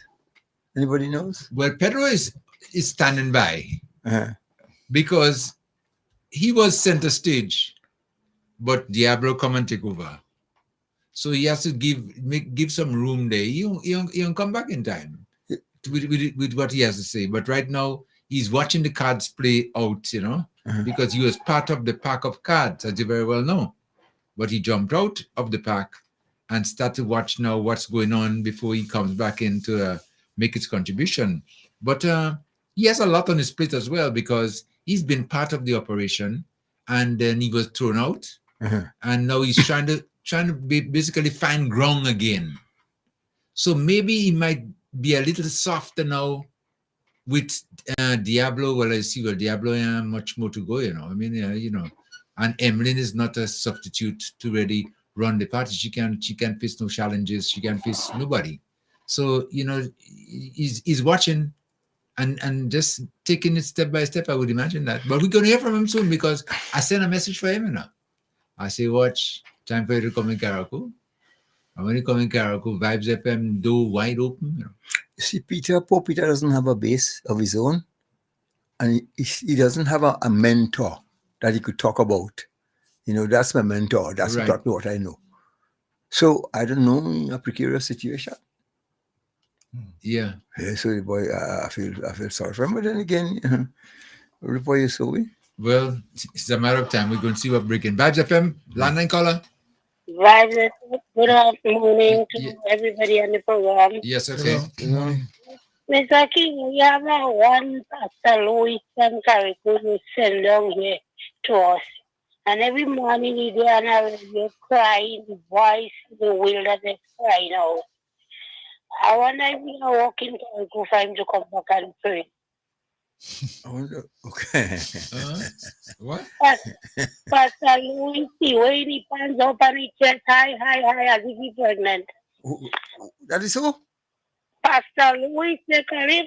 He said from Caracol. Oh, no, he ain't Caracol again. He's been doing this so long, so we're We ain't giving Well, him. I think he was originally from down here, but he had an Andre program every morning, praying and saying all kind of wrong thing. I believe they need to bring him back up because he's saying everybody on the tarpaulin and trying to people need help. No, we don't want him back. We want him That's back. the one who collected $2,000 to go and do. Can we talk about a pastor? I said Pastor Lewis, yes. That collected that $2,000 to go and spread some wrong information on somebody. Well, I know I can't remember exactly what KB said on that day, but I know the Pastor Lewis that she's speaking about, and I know he's a close ally, or a concubine or something of the nature of Diablo. And but which church? He was the church in Carico? Yes, no. If I'm not mistaken, I think it's from the Bogles community. I think it's from Bogles community. Because when he comes to Carico, I think that's where he's from. But he's with Diablo. I mean, whatever number, whatever they ask him to do, is what they're doing. Okay. Yeah. But I know him very well. I know him very well. I see him on the street right now. I could recognize him and call him out and everything like that. But I haven't been following him up lately. But I hear people have been speaking about him. I should do a little bit of research and see what's going on with him. It would have been very interesting to hear from Talking Points as Mr. Telephone Man and Lady Afro. What's it take on KB's pronouncement? Yeah. What KB divulged? What they take? How they always get the punks on everything that happened to the administration. This, that, and that. Every step of the way, NDC and what Dick and Mitchell don't and every member of the man's cabinet. You have a time to criticize them. Well, you see, what would happen in times like this, in that they would basically go into hiding and try to avoid speaking about anything of the nature because, I mean, it's embarrassing. Well, they can hide now again. He's very much in the open. And he's very much in the open and he's only now, well, I am thinking that the list of the intelligentsia should understand, based on KB's conversation, who you're dealing with. A lot of us knew all along who we've been dealing with. Well, what to expect. They would try to downplay it as much as they can. Sometimes you say, they try to see if they could control, like damage control. When things like that are breaking, they try to come up with some other way of, making a spin on it. But these are dangerous allegations. To tell, you say somebody pay your money, pay $5,000 to go and put down somebody else. Yeah. And KB was something, KB called name and number, Yeah, he said, listen, I. And he called names of who were there when the deal was made. And, let me tell you something. I call Junior, that's my good friend. Right? Yeah. I call Junior all the time. I say, Junior boy, when the man started to talk about, I see like your face change. Boy. I say, you run for a disclaimer. Yes. Let me take myself out on that one because I want too serious. And KB say, I feel bold, I could say it because you would have been real. You not me one. Not me alone. Yes. And he called about 2 or 3 other days. By FM, landline caller come in. Hello? Yeah, hello, yes. Good morning. Yes, good morning, yes. Good morning. If you all read the Bible, you all will know there are consequences for people who tell lies, I don't know if you all could remember Ananias and his wife. Priscilla? Are you familiar with that part of scripture? Yes, Ananias and Sapphira. Yeah, what happened to them? You all forget what happened to them? Yeah, go ahead. Yeah, just a quick reminder. And it was lie because when I listened to the statement that Kit Mitchell gave concerning the $10,000 that the Prime Minister speak about, it's totally a different something, It's totally different. What he said, the Prime Minister did not say that at all, So what he get there, that is only a warning. The next time, he might fall down and dead right there. So I hope he learned from that, stop telling lies. It ain't putting you nowhere. You ain't gaining from telling lies. You don't getting nothing for telling lies. And it's only his people he could fool with the nonsense. Not sensible person. Mm-hmm. Because he have them inside it. Look, he call out to them, He tell them he blacking out. And the wrong of a club, I hear that went on inside it. I thought it was an award he was getting. You understand? Yeah. So I hope he take heed and do what he's supposed to do and stop lying. Another thing, well, I was trying to get through on GBN. I was listening to a program a morning, and that is the morning they was saying that they was having the motorcade for the guy that went down in Trinidad and win the crown. Yeah. What I want to know, when these guys and them go whichever country they go to, does it mean they go to represent only themselves? You go to another man country, but you go to represent your country. And people should be proud and glad to know that. The man win, he came back. They talk about the motorcade that they having for the man. You know, a woman call a morning and the woman vexed to blue, asking them why they have to have a motorcade for Bakadam. I'm not familiar with his name. Yeah, okay. He didn't have right. You don't have no right to have motor. I want to ask this woman, if it was her child, you see how, watch, you can't trust people in truth, Yeah. You cannot trust people, and that is how you just know the kind of wicked hot people you're dealing with. If was that woman child, that woman would have never come out and make that comment she make there. And the woman vexed and telling them they don't have no right and they have to stop it. And then she jump when she finished, say what she had to say, she jump on him. Next thing, you give him doctorate like Kirani? Could you imagine? I said that woman is not from Grenada. I say wherever she come out from, she have to go. Because when they go to represent the country, they don't go to represent themselves. And she should have been glad to know by doing that, Grenada moving and going places. So she better take heed and leave the young people, let them live. She live her life already. Now it's their time, leave them let it bloom. Okay, thank you. Okay, thank you, Colin. Okay. So, Leo. Yes, sir. I'm talking, I want to refer to something. Age.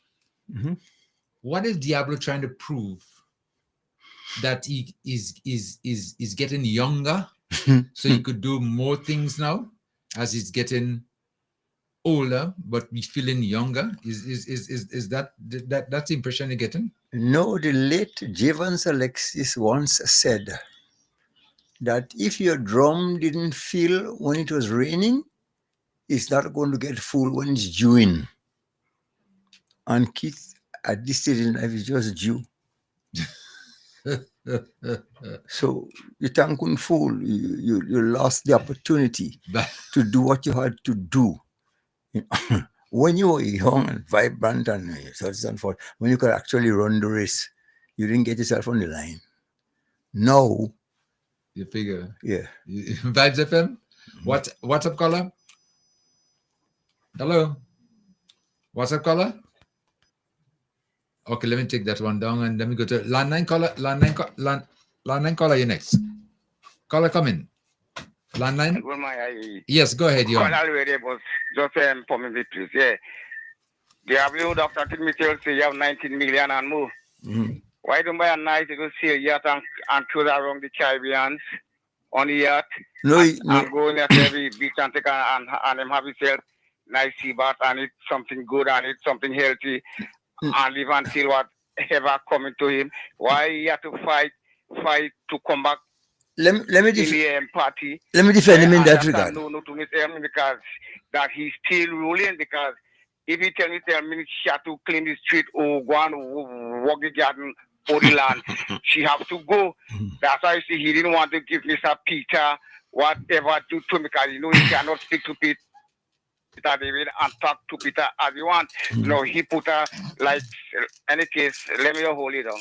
Have a good morning. So that's I just think about. So I say, and they have no buy a nice little yacht and still around. No caller. I think you did 79 this year, which is November coming up. Yes. Give up your caller. Okay. Give up. Caller. Look, the boy. Prime Minister that give up and him waking and again. Okay. What happened to you? Okay. Send you 19 million and all, you check on, you block, money and any case. We can keep have a good day still, Okay. Okay, bye. Yes. And landline, WhatsApp caller coming. Hello? Hi, how you doing? Okay, all right. Good.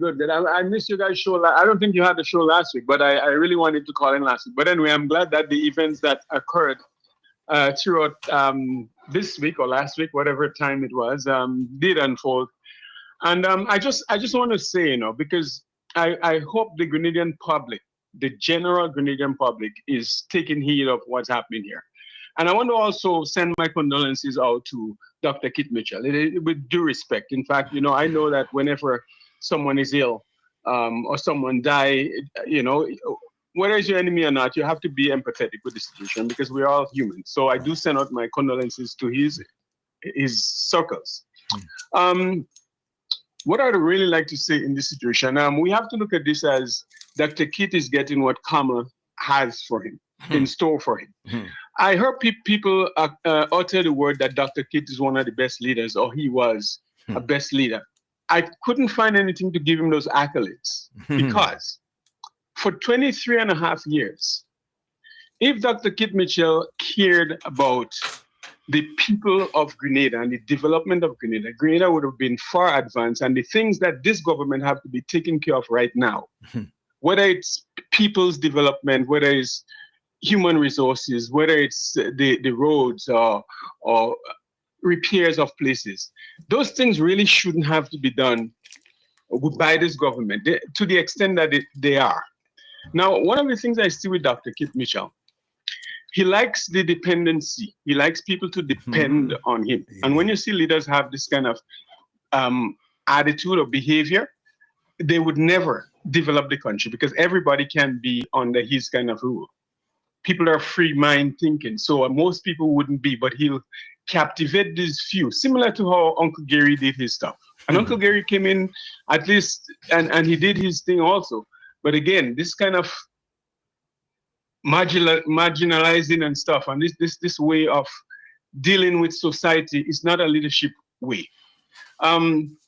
So what I see, they talk about Dr. Kit has done this and he's done that. Okay, let's look at the pier that they did in Grenville, in St. George's, the docks for the ships. Like the way he does stuff, he does it just to say, okay, we did that, but not the quality, not the sustainability, just to say, okay, Kit did that, or the NNP did that. And in times of, let's say, even we're talking about technology, he couldn't stay there and don't bring in whatever technology was existing. He couldn't not do that. Any government that is in power would do something like that. To what extent did it come in, or to what extent did it help the people of Grenada? Whatever came in during those times.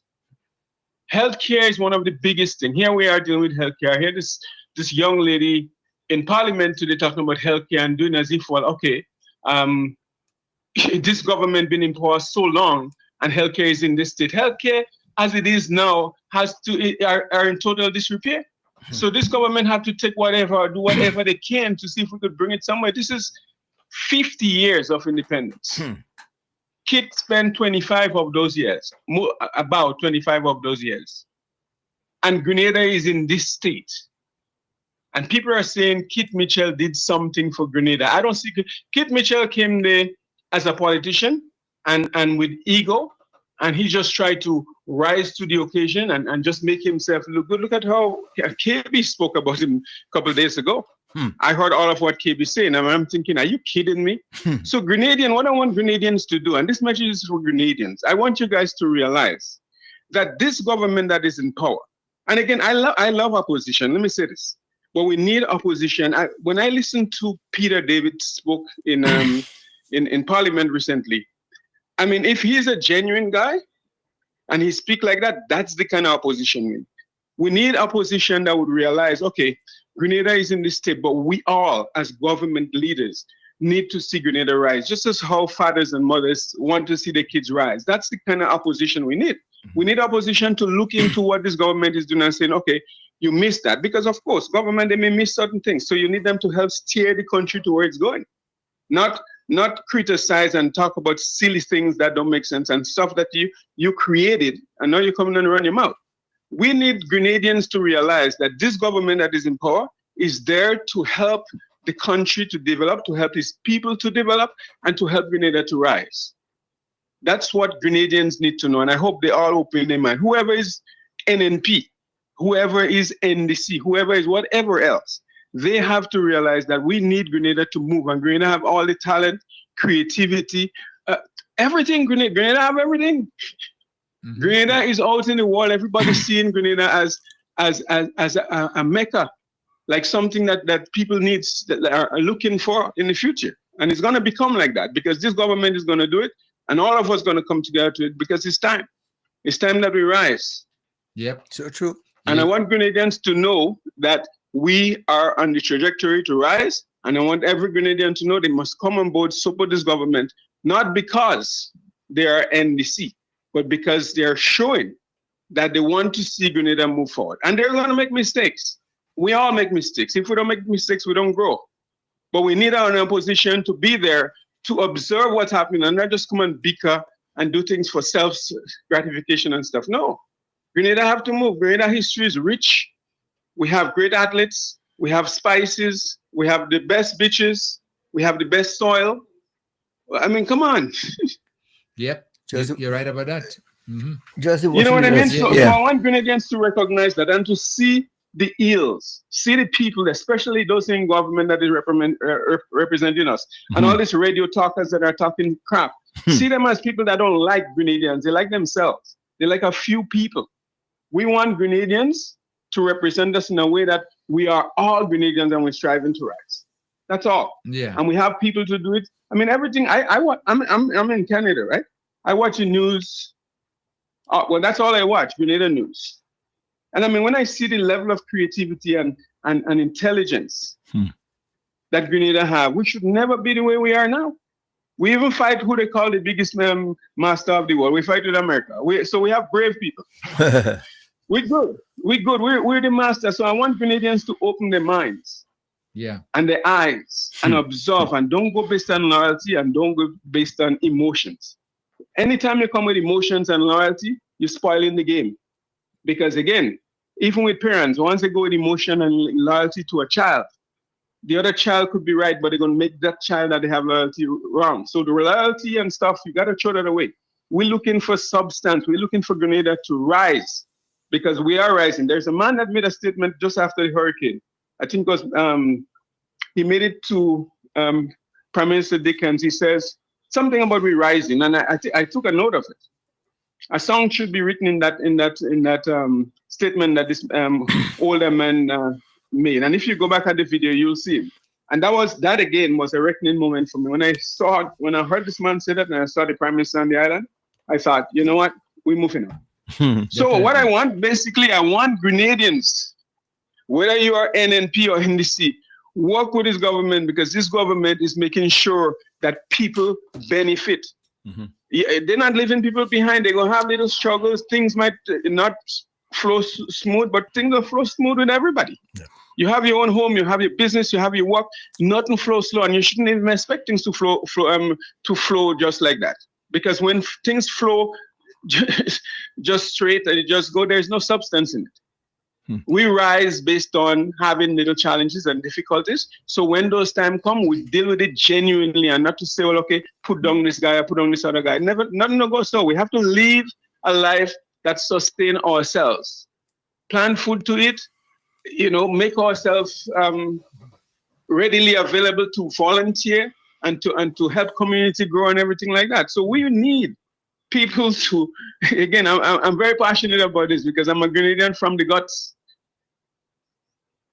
And when I come back to Grenada, I want to see Grenada. In fact, I come down there very often now, but I want to see Grenadians on board and come up with your liveliness, come up with your strength and your abilities and your creativities to help Grenada grow. We're all going to benefit from it, and that's the only way to go. Okay. Yes, got you. Okay, caller. I know I speak a lot, but I'm passionate about what I'm saying. And again, with what come out with Kid there now, people should see the true Kid. And anything you see happening to Kid now, just know that it has to happen just by nature. Okay. It has to happen. So don't even worry about it. We give him our praise, we give him our support, but that's his call because he hasn't done well. I speak to some people in Grenada and I heard that a lot of this ills of our society is almost subsidized by Kit Mitchell. Kit Mitchell run people out of the country. I have friends that the person speak up about something, the person had to leave and can't return to Grenada. And then I hear so many other things. I mean, some of those things are allegations, but you could tell how the system was going, how the society was going, in the direction that the society was going, that he would have, based on even what KB said, that he would have support some of these things. I heard a lot of these guys down there that have all kind of big whatever are aided by kids' support for them to bring in drugs in the country to make money. That's silliness. Like, how could you run a country like that? But you could tell that's the guy nature. So to me, he's a human being. He's a Grenadian like ourselves, but he is not a leader that we should really emulate because he haven't really done anything much to Grenada. All the things that he's done is substandard stuff just to say he did it. Roads are messed up. Every time roads have to be repaired, buildings that are, state buildings come under disrepair. People have to get paid. You don't even checking and giving people pay, but you're supporting just a few people. Creating ghetto style in the country. That's madness. Yeah. I look at they talk about basketball courts in Grenada. And I look at basketball courts where they put this basketball court. It doesn't make sense. I hope the NSC don't do that. Because you can't put up a basketball court where there is no audience. And by the road, put up a basketball court where the community benefits from the basketball court. So people come in and listen and cheer and sit down. And that's why these things are not happening, because you're putting up this kind of silly things just to say you do things. But come on, you don't have the common sense to know if you put it up in a nice area, put a little thing around it. And again, people might say we can't do that, but listen, I'm going to come to Grenada and you're going to see the things that I'm going to do down there. Community is going to come together and we're going to build things that people will never imagine can be built. Because we can do it. There's no way we can do. Listen, the only time you do something is when you decide to do it and you didn't take the action to do it. Put your mind That's to the it. only time you don't do something. If you want to do something and you want to do something good, approach it in the right manner to do it good, and it's going to be done. Especially with the support of people. I'm going to come down there. In fact, I'm going to come to your radio station when I get down there. Oh, that would be nice. I've been to Grenada and to Carriacou just before the hurricane, because I love Carriacou. I spent some time in Silver Beach with George Joseph. Okay, that's way back. And I had to come back to Carriacou recently. It's just I was in Canada here, and my mind just said I have to go to Carriacou because I've never been to Pitimatnik, and I needed to see Pitimatnik. So I came up there deliberately to go to Carriacou again, spend some time there, and then go to Pitimatnik for the first time, and I did that. Just guys, and I like you guys settings. I like you guys mindset. I like you guys revelation. I like the way you guys conduct your show, and you guys are for real. Just continue that process. And we have a lot of Grenadians that have the same mindset like you guys. I know that. Great. Everybody wants good for Grenada. Definitely. It's just some people that just decide to be loyal to a certain group of people and just benefit for yourself while you're seeing your neighbors falling apart. And you think that is cool. That's not cool. Your nation have to rise. And once our nation decide to rise together, we must rise. And politicians don't rule it. They have to know the masses that control things. Not the politician, but when you have a good government in power and the masses is ready, then there's miracles to happen. Right. So Grenada is going to rise. Okay. Grenada, Carriacou, and Petit-Martinique is going to rise moving forward, especially when you see the deterioration of what's happening with the NNP. Well, all we need is a better opposition to come in power, but an opposition that needs to see the same growth and development for Grenada. So there is nothing about bickering about people, but we're looking at what we need to see Grenada grow from both angles, from the government in power and the opposition. So the opposition picking up on the things that the government might have left out to make what we want to make better in Grenada. Right. That's what we need to do. Okay. But anyway, we're moving forward, and thank you for your show, and thank you for allowing me to just we appreciate to just say what I want to say. All right. Yeah, caller. Thank you so much. Have a great day, guys. You too. Okay, caller. That caller said a lot, and you could see it's genuine about Grenada, genuine about us getting together as a people to build our country. We are the ones to do it, Well, I tell you, of course, and the sentiments coming from the diaspora, and people sometimes those who on the draft board don't see the games, those who standing looking on the sideline, and people who are in the outer world and sometimes know what is possible and what could really happen if you put your mind to it, and to some extent, travel would give you some experience and certain education. And I mean, the things that is not happening in Grenada, knowing the kind of people we have and the talent that we have and what could be achieved. This kid was a lead, you just cover your down there and you can come out. Can breathe properly. But that was his way of leading, of governing, of controlling. It's a controlling factor, You have to keep it down there because you sometimes say if you hold the cock down under the water, the cock will float, So you have to hold keep it down. you have to keep it down. Cream will float. Yes. And that's what's been happening for the longest while. And give thanks. We are seeing the light now. We are up, and it's a different ball game. Vibes FM caller, landline caller first. Mr. Joseph and everybody else. Yes. I know.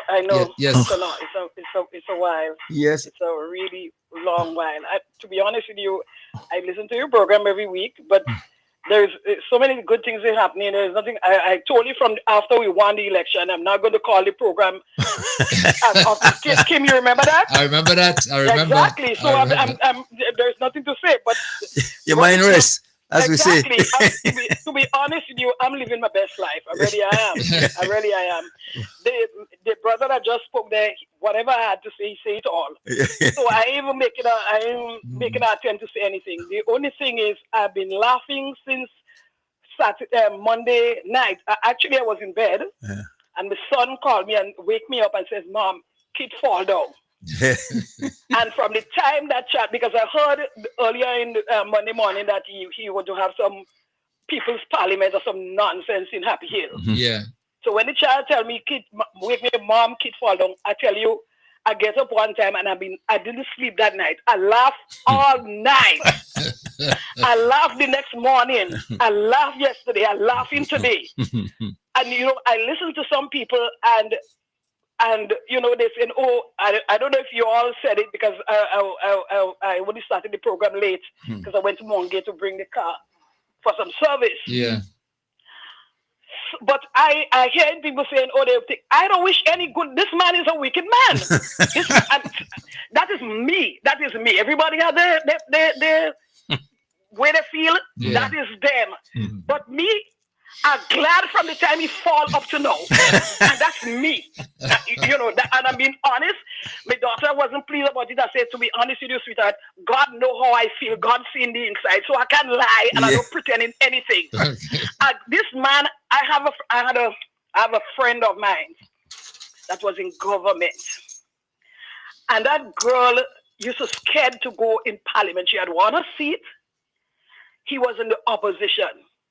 He don't know the girl, but that man troubled this woman for years. Call it the most nasty name you could think of. You think that man good? you think he good?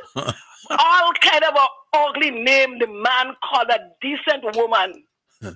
You hear what I'm telling you? Yeah. And the girl was terrified of him. Because she was saying to me, she said, "Girl, I cannot understand. I don't do the man nothing. I don't know him. He call her all names in the book when he see her." in the same parliament there. Yeah. He goes to her and he call her all ugly name.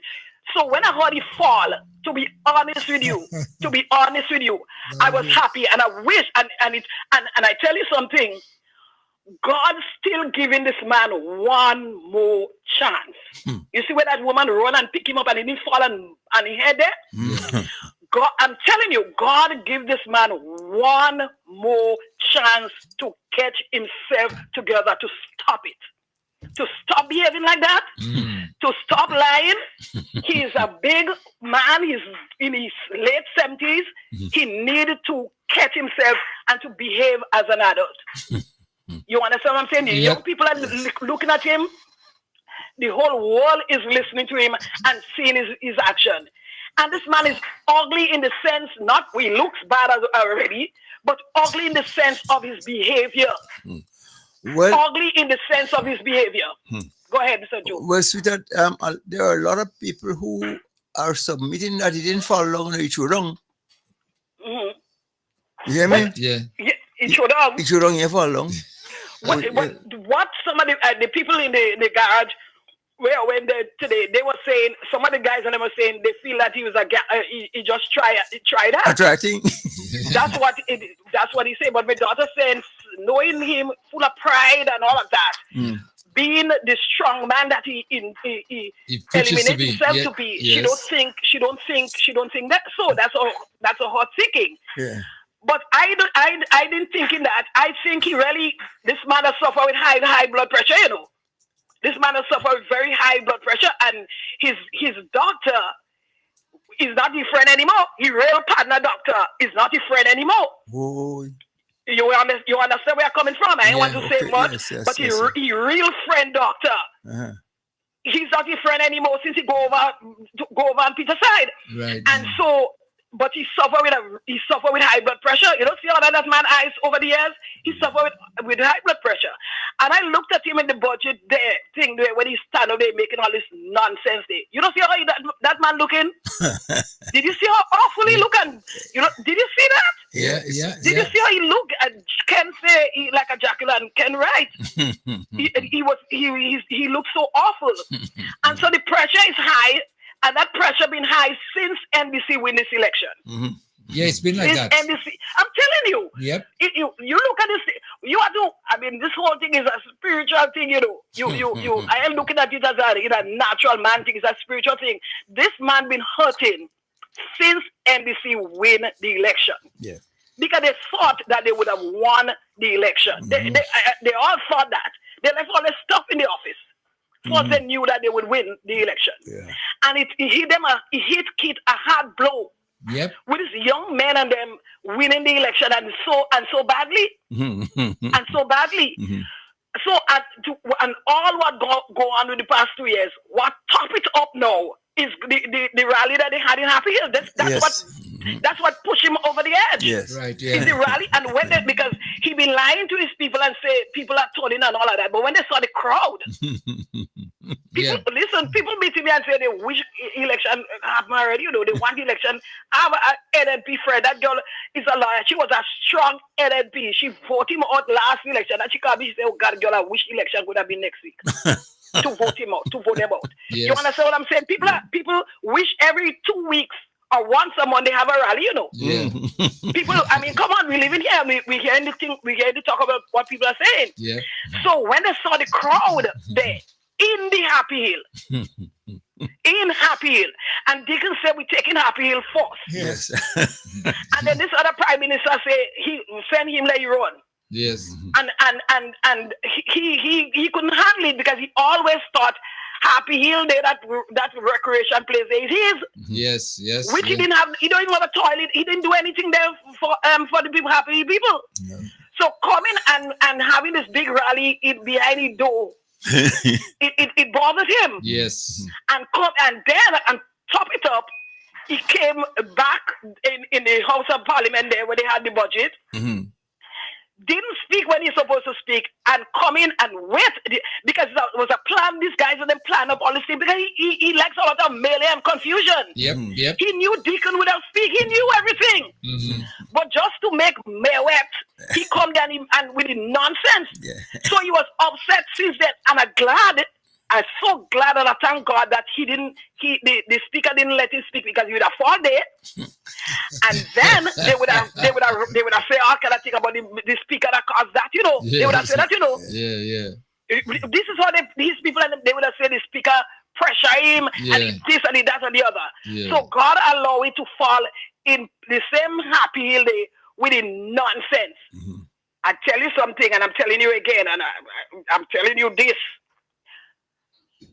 If you don't catch yourself with this thing that just happened there, if you don't catch yourself and continue speaking and lying and getting on, next time around, he won't have a mouth to talk. Next time around, because God is still giving this man, because he could have fallen on the ground. I don't care who say he's a fake or not thing. I don't believe that at all.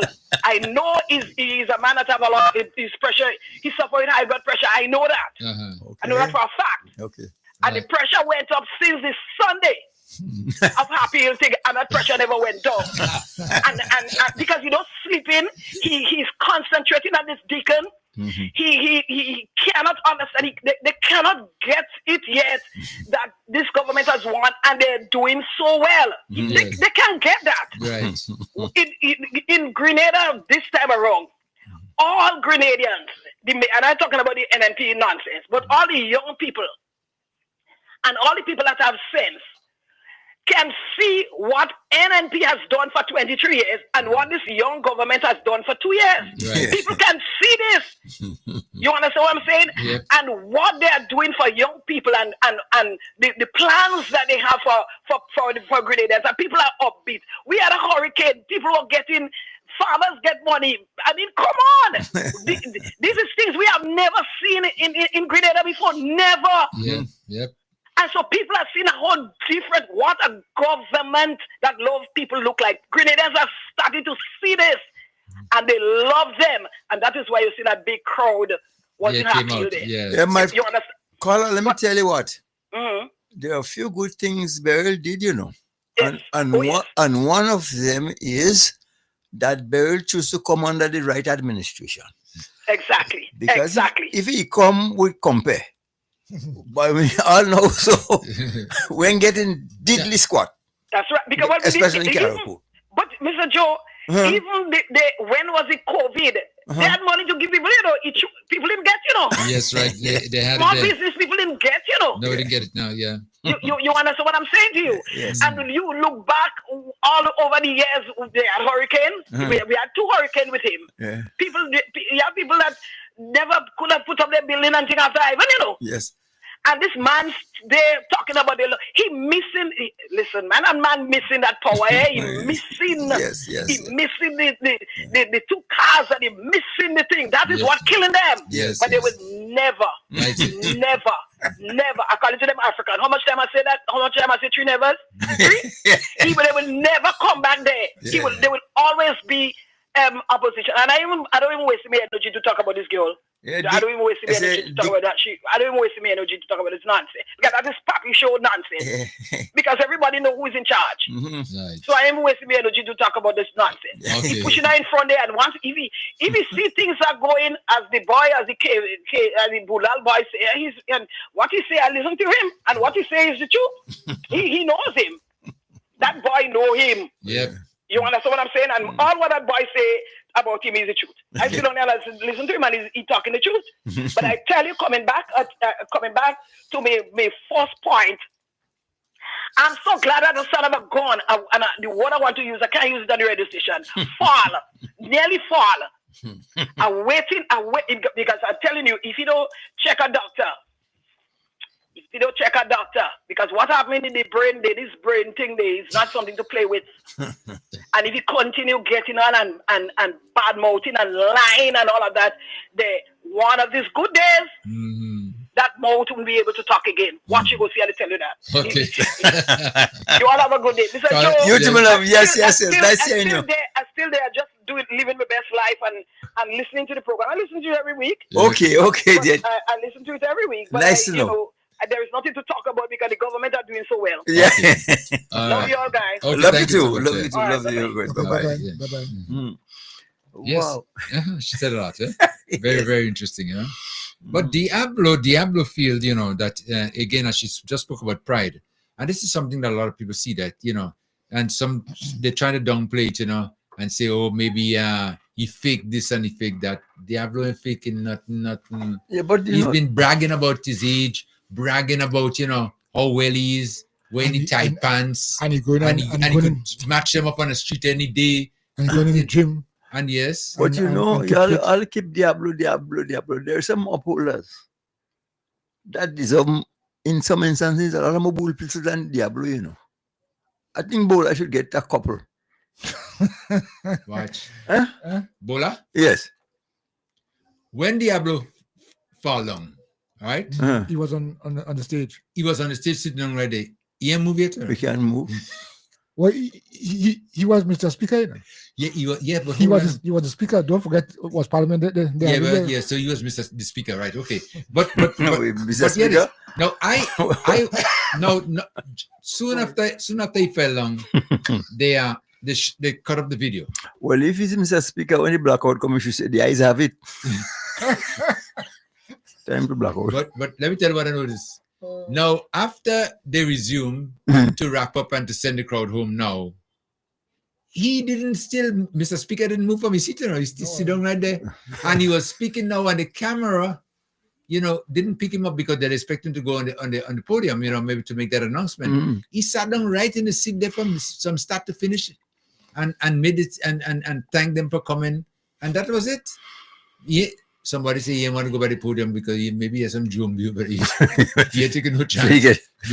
In fact, he had his share too with Diablo, all they know that. Yes, well. But them fellas, they took good for nothing because they shouldn't join this fella in abusing Grenadians to the extent that he's abused us. And so that's why you see, I tell you, the police was a thief in some instances. And he is one I always say, oh yeah, Diablo praise for this Diablo. You think that Diablo is Saint Gabriel and he never did any wrong? Oh, but listen, Diablo feel his mother. I think his mother is about 102 now, or something of the nature. You gonna live to that? Yeah. No. Listen. Hold on. Listen to what he said, and you think that he's thinking along those lines. I have gone to the mountain top, sisters and brothers. I fear no man. I fear no man, sisters and brothers.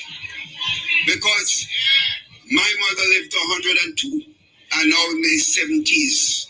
And I'm feeling good. I'm feeling good. And therefore, you hear that? I had to call this one yesterday, You get this plain Brian Adams. Everything I do for you. So I'm taking a blackout. You could keep that. I want that. You think I'm crazy? Anything I do for you? Yeah. Blackout for yourself. Not Leo. You're crazy. But again, as he just mentioned there, his mother lived to be 102.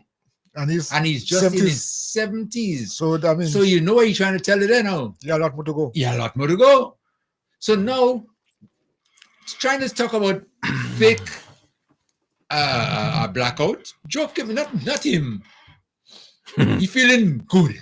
You hear that? This is the kind of statements that he's been making. So now that with this, I want to see when he comes back on a microphone, what he's going to say, what transpired in his own parliament. I have gone to the mountain top, sisters and brothers. I fear no man. I fear no man, sisters and brothers.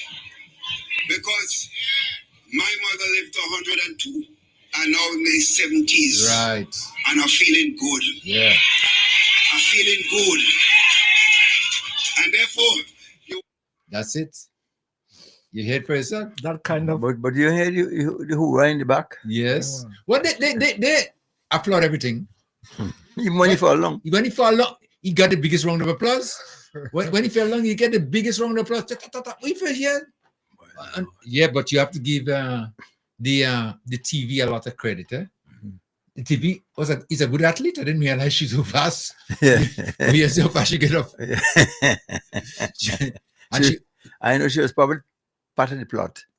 So she expect what to do next. She gave him some water before. You guys did see that? Yes. She gave him some water When he before coughed. because when he started coughing and things like that, she gave him some water because and then maybe she was on standby, for when anything else happened, because as soon as he says, brothers and sisters, I'm blacking out, and you notice his head dropped, dropped like that. And you take a nice breath. I find all you knocking Diablo too much, And all you? And the kakashi in all you I writing Karaku. Take out the kakashi in your eye before you tell somebody to clean the eye. We have a lot of kakashi in Karaku here. And the extent that the lies has been spewed about what's happening in Karaku. And it's coming to us from a kayak. Yes. Let's take some time after give him some advice. Now, please don't do that. Yeah, but he ain't listening. No, when you get sick, it's our responsibility. Yeah. When you black out, it's our responsibility. Stop it. Because you advised him earlier on, quite a while now, to break bush. Yes. But apparently, maybe you understand what break bush means. But so you're breaking sick in years. You understand the command? Break bush, not break stick in your head. Listen. No. Move. Get out of there as soon as you can, the fastest you can, the fastest means possible. I know, and it's opening up now, even more than ever. Because as you realize now, the condition of Diablo, I doubt whether he's going to be around for... Well, somebody tell me, yes, he really believe might be leader in truth. But because Diablo's heading in that direction, because if Diablo heading in that direction, you have no chance, But if Diablo continue to block out, then you have a chance. So I know if it's that. And if that is bargaining on. Well, Diablo intends to run as the leader. What leader? Yes, next leader of his constituency. Well, you ain't getting leader, you ain't getting follower. You ain't getting none. But he would not. But he did say that he would not contest the election. No, not true. As a candidate. As a candidate, I mean, going to an election. I mean, you're an ordinary candidate for your constituency. You're interested in that. What are you interested in?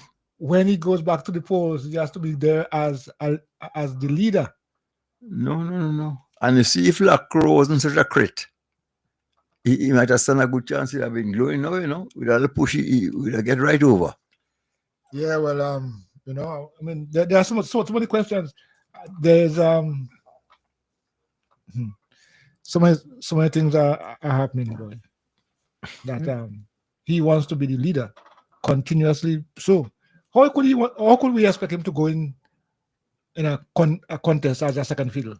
No, he has no intention. He has to be the one in charge. Right. You have two options: second fiddle or lift the band. You're not in the orchestra. Second fiddle or walk out of the orchestra. Yeah, no chance. But yesterday I drove, boy, and I must tell you, I was extremely proud, like it or lump it. I drove up Belle Road. But they didn't do an official opening. Not yet.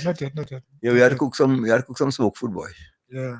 That called for Belle Road called for some smoke food. He called for some smoke food. Yeah. I want to bring no sandwich or finger food there. Called for 2 roll of cook. Yes. Yeah. Rice and roll cuckoo. Yeah, he called for that. I mean, the road is a masterpiece, man. It is. Go right up. And that the top part from Coolidge Junction there. Yes. As far as I know, I can recall, that road was not fixed for a long time. I don't know that road will be fixed. No, done that. The entire Bella Road was abomination all through my life. Let alone you. No, I know you very well. But no, the idea of fixing that road, making it what it's supposed to be, accessible and so on. I don't know. I mean, why that wasn't done? I remember not too long ago they did the Coolidge Road as a means of trying to use there as a. Well, Koi, if you're a Karakuan, especially from the south side as a youngster, every youngster is supposed to know Belle Road, Because you had to go there for medicine. You had to go there to whenever you were diagnosed, you had to wash your pint and go and get your quinine. Yes. That was the extent of it, you know. Yes, And yes. that is pretty much the same thing that we have here going on now. Wash your bottle and You know, and yeah, Brother Cox was citing the refurbishment of the hospital, the smart hospital. It's a coat of paint. Mm-hmm. So, and how you could be touting that, you know, as one of your accomplishments, your achievement, you paint the hospital? Huh? Who's that? They taking credit for that? Yes, yeah. But no, listen. No, go back again and listen to this. No, not that I didn't hear, but I'm questioning. Yeah. They are taking credit. Yes, for that. For the hospital. That matter was hospital, the smart clinic. That matter was ventilated in public already. It was a project by the British. No. Some Italian outfit, the British. Oh, no, the British High Commission. So stand correct. Yes, you're right. yes. You're right. Yeah. The Italian was the desalination plant. And so I mean they made it clear it was not necessarily a government project. You know. Yeah, and oh man. The only government project we had is the port. That a government project? Yeah, that was a government. No, that was that was them guys' project. Who guys? Them guys who were there at the time. The NNP. Yeah. Yes. Yeah, well, that's it. That's the project. Well, but everything else is some foreign. Okay. SGU give us the X-ray. The Italians give us the WhatsApp. The desalination plant. The British High Commission give us the Pindi Hospital and the clinic and smart hospital. I call it small hospital. Yes. And you can't do nothing there with the whole thing. I mean, if you want to, you still have to tie your toe for you to see. Just ring around it. Nothing going on in hospital in Carriacou. Mm-hmm. No. So and then that's what you're boasting. That's your legacy. That's what you did for Carriacou. And speaking about that, you know, yeah, as you just mentioned, the port, the same port that they condemned how many years ago now? About 7, 8, 9, maybe 10 years ago, since they moved back 17 or 18, I think they moved down to Bay. Yeah. And I heard Cox speaking on the program Tuesday, and speaking about the Windward Jetty. Oh, he spoke about the Windward Jetty, and he's saying, you know, they could build a new jetty, whatever. Do something temporary and all this kind of Hold on a minute. How long they been inside of there? That a jetty. I know that jetty 15 years ago. Walking on that jetty one time, I never forget. My foot go right down the road. I end up inside the water. I had to take a bath under the jetty to come back up. There was no landing. The landing part, you know, for the small craft, all that rotted away a long time. And people used to put little pieces of strip of board for you to walk out there during their government for how many years. Not happening. Nothing. Not happening anymore. We will have some proper planking, things that could accommodate vehicles and facilities on that jetty to accommodate people who are waiting and people who must shelter from the elements. That's it. None of foolishness again. We passed that. That mustn't happen anymore. No. As a matter of fact, the jetty that's going to be built very soon too. Yeah. As soon that project will start very soon, there it's going to shut them up. Yeah, man. We're gone from linoleum. We're getting hard top now. and he had the nerve to talk about that.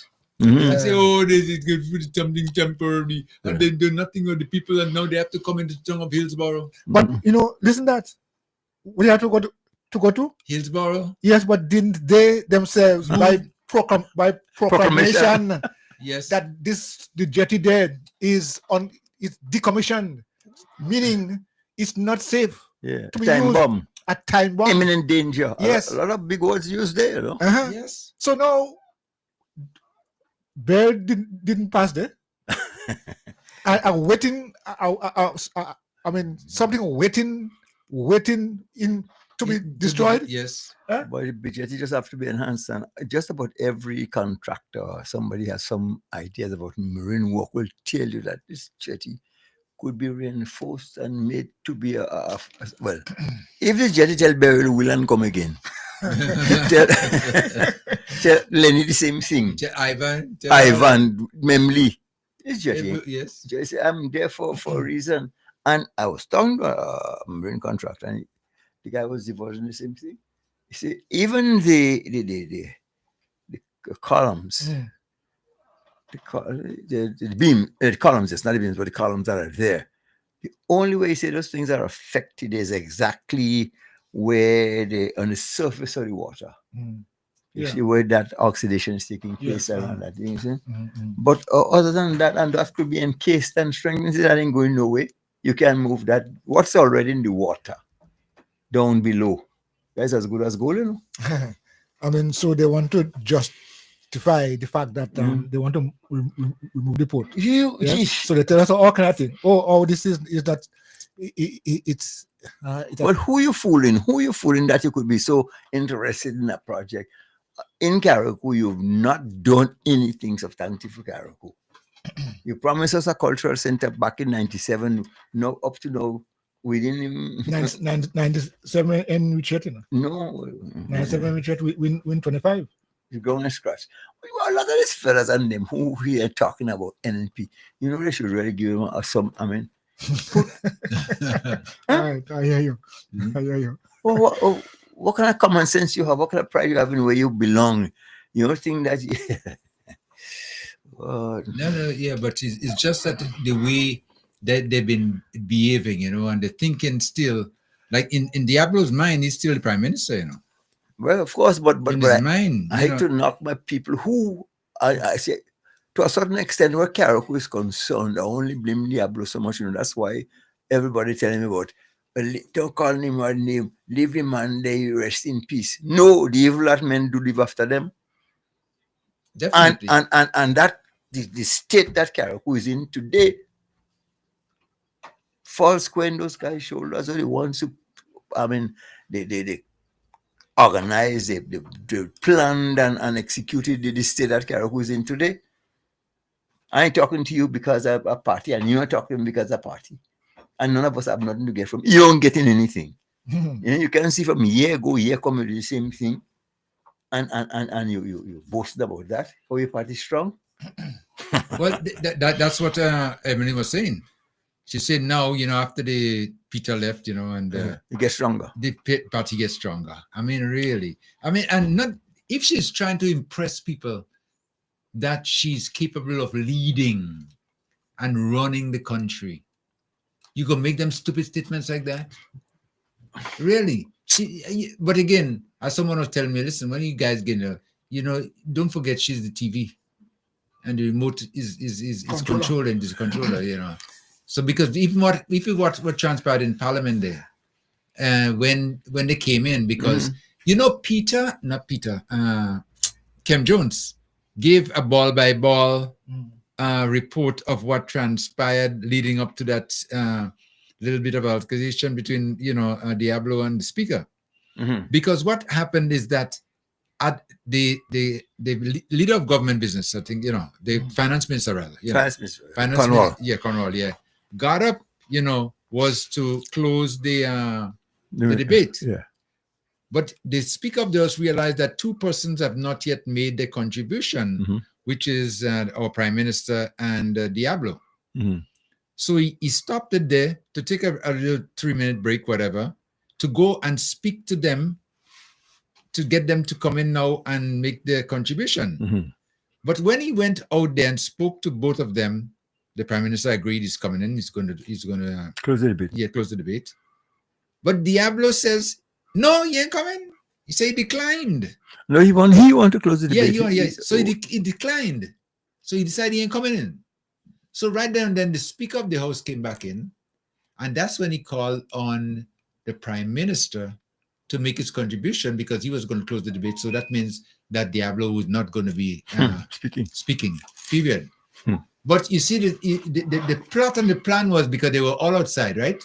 The plot was for him to come and close it. You want to? I tell you one thing: he's prime minister. Oh yeah, in Karaku, tell me you want to explash it. Right. So he decided he was right. So he decided he was going to do it. So right there and then, now you realize now, based on what is going on, he would not be given the chance. Yeah. So they walked in now, and he stand up on what was a point of order, or whatever, and something. Yeah. What's happening, you know? What's happening? Yeah. What's happening? And then he started the dialogue back and forth there. And after he was finished, because the speaker read the rules, the law for him, and let him know this is what it says. So, in other words, like you making the statements, no, that's out of context, that doesn't count. And so he realized there and then, no, well, under these conditions, he ain't go make no contribution because he don't get on like he want to get on. But he's a get on for just about 10, 15 minutes. He can't go longer than that. And when after he did that, hold on, then when he touched the remote, the leader rather, of the New National Party got up to say something too. You realize when he touched the remote in the hand? And she got up to say something too. And after she said that, he get up to go out. And then they followed. But the bad thing about it is that they left poor Clarice behind because she didn't understand what was going on. So, but Prime Minister was very generous. He gave her a little chance, he said, listen, take your time and we give a few minutes for you to pack up and go. But you know what was ironic? The big to-do about violating the rules of Parliament and so on and so forth. Protocol. And who is more guilty of violating Parliament and being, for once of a better word, mal-livy in Parliament than Keith Mitchell? Yeah, but do so don't like so. Well, no, that's what. Well, it's not Parliament guy disrespecting every single Grenadian Caracol and Pity Martinique, and because everybody's supposed to be stupid and he's the only one who have sense, and what he says must happen, and that ain't enough. But you see too, and you see this myth those guys created. I always say that to our youngsters, your elected officials, I don't care, be it elected or selected, must be given the ultimate respect they deserve that. But at the same point in time, in reverse, you must be given respect as a citizen and just as a human being. A human being, not only that, but as an employer, we will put you there. Yeah. So if you think you to hunt, you want to be big and want to be condescending and talk to people as you very well want, you should get the same in return. And it's that kind of foolishness you see that this NNP administration have established in Carriacou, that their elected officials are above the fray and you can talk to them because they're big honchos. I'm paying your salary for Christ's sake. I'm a member of the community. And that's why you see all our community spirit is gone. Everybody's pack-a-mel. Some go west, some go east, and some up and some down. And the things that we should be thinking of and our attitude towards our state and ourselves and our government and so on is all upside down, tail wagging the dog. So but we have to come to that. I'm saying that you see in this new transformation, you must understand your role in society. And it makes sense to teach the young ones that you give ultimate respect and you expect that in return. That's what civics is all about. And fellas, you can't talk to them, you can't tell them nothing. Them mister, all of them is, as soon as you get all thing, you turn poop, somebody must kiss your ring. You crazy? Me understand. Sorry, where's God? But what you're saying is real, then. I mean, that's happening. It's true. That's true. It's just something you have to take it with a smile. Yeah. But that's what they expect. No. But the narrative has changed now. It's a different Grenada Caracou Pity Martinique. Yeah. We ain't going back that way. We ain't going that way again. And as far as I'm seeing right there now and then, I mean, people are saying, it's coming to a one-party state. Well, I ain't saying that to that extent yet, but I don't see the way the opposition is campaigning for the NDC, how they could come and win. Because right now they're campaigning for the Canada. You go have, trust me, you go have an NNP replacement. No, there would certainly be opposition, and opposition, if no, I mean, like how NDC was when they never sit in Parliament. Who? They were opposition and they were doing things to educate them people. So there will be opposition, whether they come Parliament or not. The point is there will be people to oppose and to try and keep the ruling party in check. And that's all we need to keep them in check.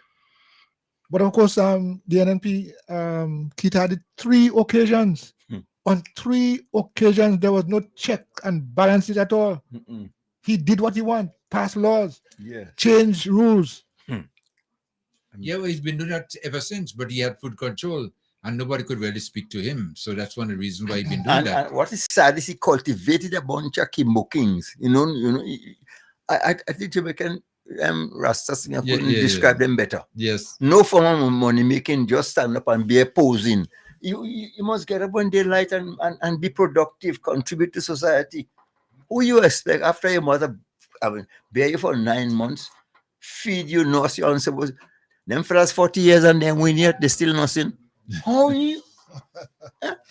So when you're going to make your contribution, and that is the kind of society we mean. So when you become that little dependent, and those kids so know what they have to do. That's why I tell them, man, don't take the money, Yeah. I mean, $1,200 for a member of parliament. What is $1,200? That Imani getting more than that? Huh? And you're supposed to be a member of parliament? A member of parliament. And you see, boy, this Dick and Mitchell, boy, you have a vision and you care about people in the true sense of the word. I mean, it's a disgrace. It's pitiful. Who going to work for $1,200 per month? No? But just imagine that, and that's what they've been getting for the longest while. Yeah. And that can do anything. I mean, imagine. But again, that was a way of them keeping the opposition under control. And I have some words for them policemen, See, and you have more policemen who are loyal to the NNP than any other organization in this state. But you see, you must give them a raise in salary. Yes. The police. Look, the police has been without this. Well, we're going to get pay and grade now. Yeah. Yeah, but it's retroactive as of January 1st. You know that too. Well, yes, I know. But imagine since 1995. Uh-huh. Since 1995, they've been clamoring for this, and they have not decided to give it to them. And this government now has to come in there and say, hey, listen, you deserve that and you deserve more than that. Before the pay and grade, they give them an increase to Yes. the 13%. I mean, treat them with some dignity. Yes. You see that police headquarters of the coronation in St. George's? Yes. Yeah. That is the Queen's Palace. And so I would conclude by saying any policeman still voting for an NP, lock them up. You are a ruthless man. Huh? You are a ruthless man. No, common sense. How after all this time people disrespect you like that? So lock them up. Lock them up if you can. Matter with you. Lock them up. Wow. Yeah, but when I look at that, the police headquarters now, I mean, I feel proud. If I wasn't in the police force, I want to go in there now. Mm-hmm. You feel like you want to be in that kind of an environment, in that kind of a situation where you get in some respect, mm-hmm. and you could operate in a professional manner. Yeah, man. When you walk around with some dignity, that's what you see. Back in the day when we had the police boys club, but you just know not to disrespect a policeman. Yeah. Because that's your colleague right away. We've been all over the place. In first place, I learned to spit shiny shoes in the police station in town, Oh, yeah? You remember that? What you mean? Boy. Everything. So you have, not only policemen, you must have respect for authority. Yeah. That's key. You can behave as Lego Bison, expect everybody. There's a law that you must abide by. We make a mistake sometimes, but at the same time, have respect for those who meant to protect you. And so when that happens, when you have it come from both sides, we'll have a better society. Certainly. I don't understand. Mm-hmm. Now, the debate, I think, is still going on with in the Senate now to pass the budget. Mm-hmm. I think it's going to be a pass today. Yeah. And then after that, but you realize that Karaku now, in the budget for this year, 44 million. 44 million. Not a bad number at all. That number? Any currency good. And the interesting thing is that it's not just 44 million in a vacuum, but you could see the progress from 33.4 million last year. But not only the increase in the monies, is the increase in what has been done for karaoke. Well, yes. You see what I mean? Yes. So, but the budget is what would lay the groundwork yeah. for getting things done. Yeah. And I was expecting the opposition to help us to understand how this 44 million will benefit us here in Carriacou. What amount was given for agriculture, for example, so that we could understand. And the thing is, when we understand, it's a lot easier for us to participate and get involved because we understand what is happening. So I think But I'm looking forward to a lot of things happening in Carriacou now because we've been getting a lot over the last 2 years since its government came into office. Yes. And now with the additional we'll even be getting much more. Yeah, so now it's going to be beneficial to the residents of Carriacou. I think more services, more in the infrastructure, more capital expenditures, all these things will be running. And once you have that going as it stands in Carriacou right now, if you're talking about unemployment, the unemployment percentage now in Carriacou is what? I would say almost less than zero. If you're not working in Carriacou now, you don't want to work. That's it, Yeah. But work is there. Yes. In absolutely. every facet, everywhere, and good pay too. boy. This is again a transformation that's taking place in Carriacou right now. People could build themselves, construct themselves in the way they want, and start moving forward in that direction. And then pretty soon we're going to have maybe an influx of population, people coming in to work. But sometimes we need that. You can't be too kind always. There's some action that must be taken towards some of our youth. If you're going to school, you're supposed to be walking. This is along the road, drinking rum. There, you have to be some account for your stewardship. Who you expect to take care of you? You have to contribute to society. And those people are telling down by me down there sometime night. Gambling until daylight, Yeah. That's a when big they time decision. go and sleep. So what? Oh, and complain what government doing and what they ain't doing for you.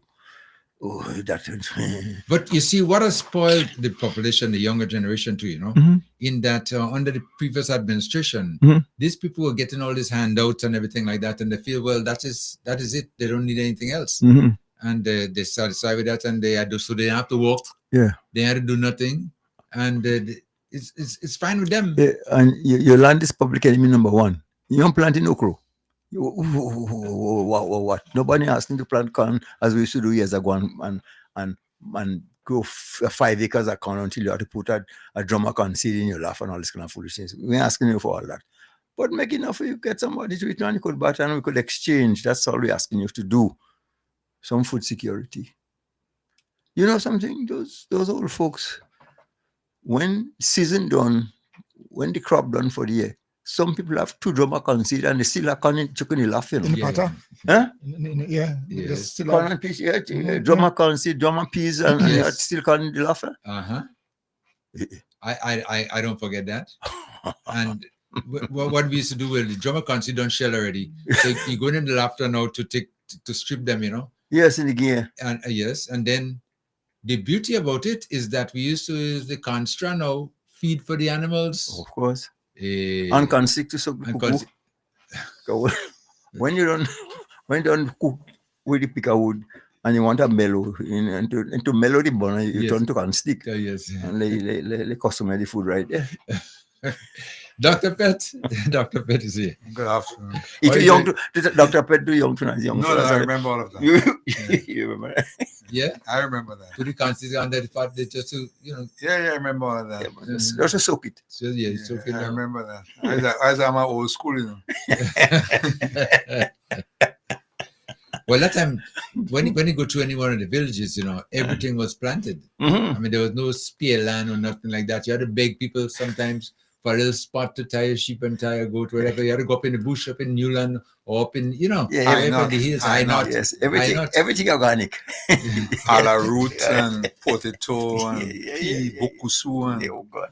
All this thing. The only thing we used to have in Carriacou is fig and blogger, but now with climate change, you find all the string growing in Carriacou. I'd be surprised. Lettuce. We couldn't grow that in Carriacou in the 70s. Cantaloupe. Yes, but I think with climate change, a lot of things is growing. I was impressed when I come to Carriacou and I see breadfruit and all this thing. We couldn't grow that. Everything was from Grenada. No one had breadfruit here, man. But very few. But let me tell you something. You see, hey, listen to me. You see where Ariza built, you know? Yes, boy. Ariza displaced Mr. Allen Breadfruit Tree. Yes. And Mr. Allen Breadfruit Tree was commonly known as Mr. Allen Irish Potato. Yes. You know? The breadfruit was so dry and nice. Dry and nice. Called it Irish Potato. Yes, I know the tree. Yeah. As a matter of fact, when I came here, the tree was still out there. You know? Yeah. And guys used to look at the breadfruit there all the time. It was good. Just good, boy. It was one of the best tasting breadfruit. One morning, man, the guy see two there, we said, boy, get a bamboo and drink it down. And we make a little oil down.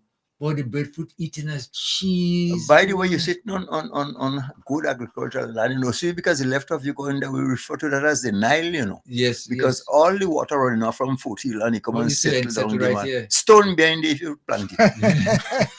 Here we go. Okay. All right. Let me just switch to Dr. Pitt for a little while there because you're in the studio with us now. You're in Carriacou and you've been making a present for Dr. Pitt. How are you doing? Since the day after burial, the 3 days after burial. I've been in Carriacou. I've never give up my island, you know. I cried after burial. I know that. I know that for sure, yeah. But we remember, I came in here early and saying, mid pleasures and palaces, wherever you may roam, be it ever so humble, must come back home. No place like home.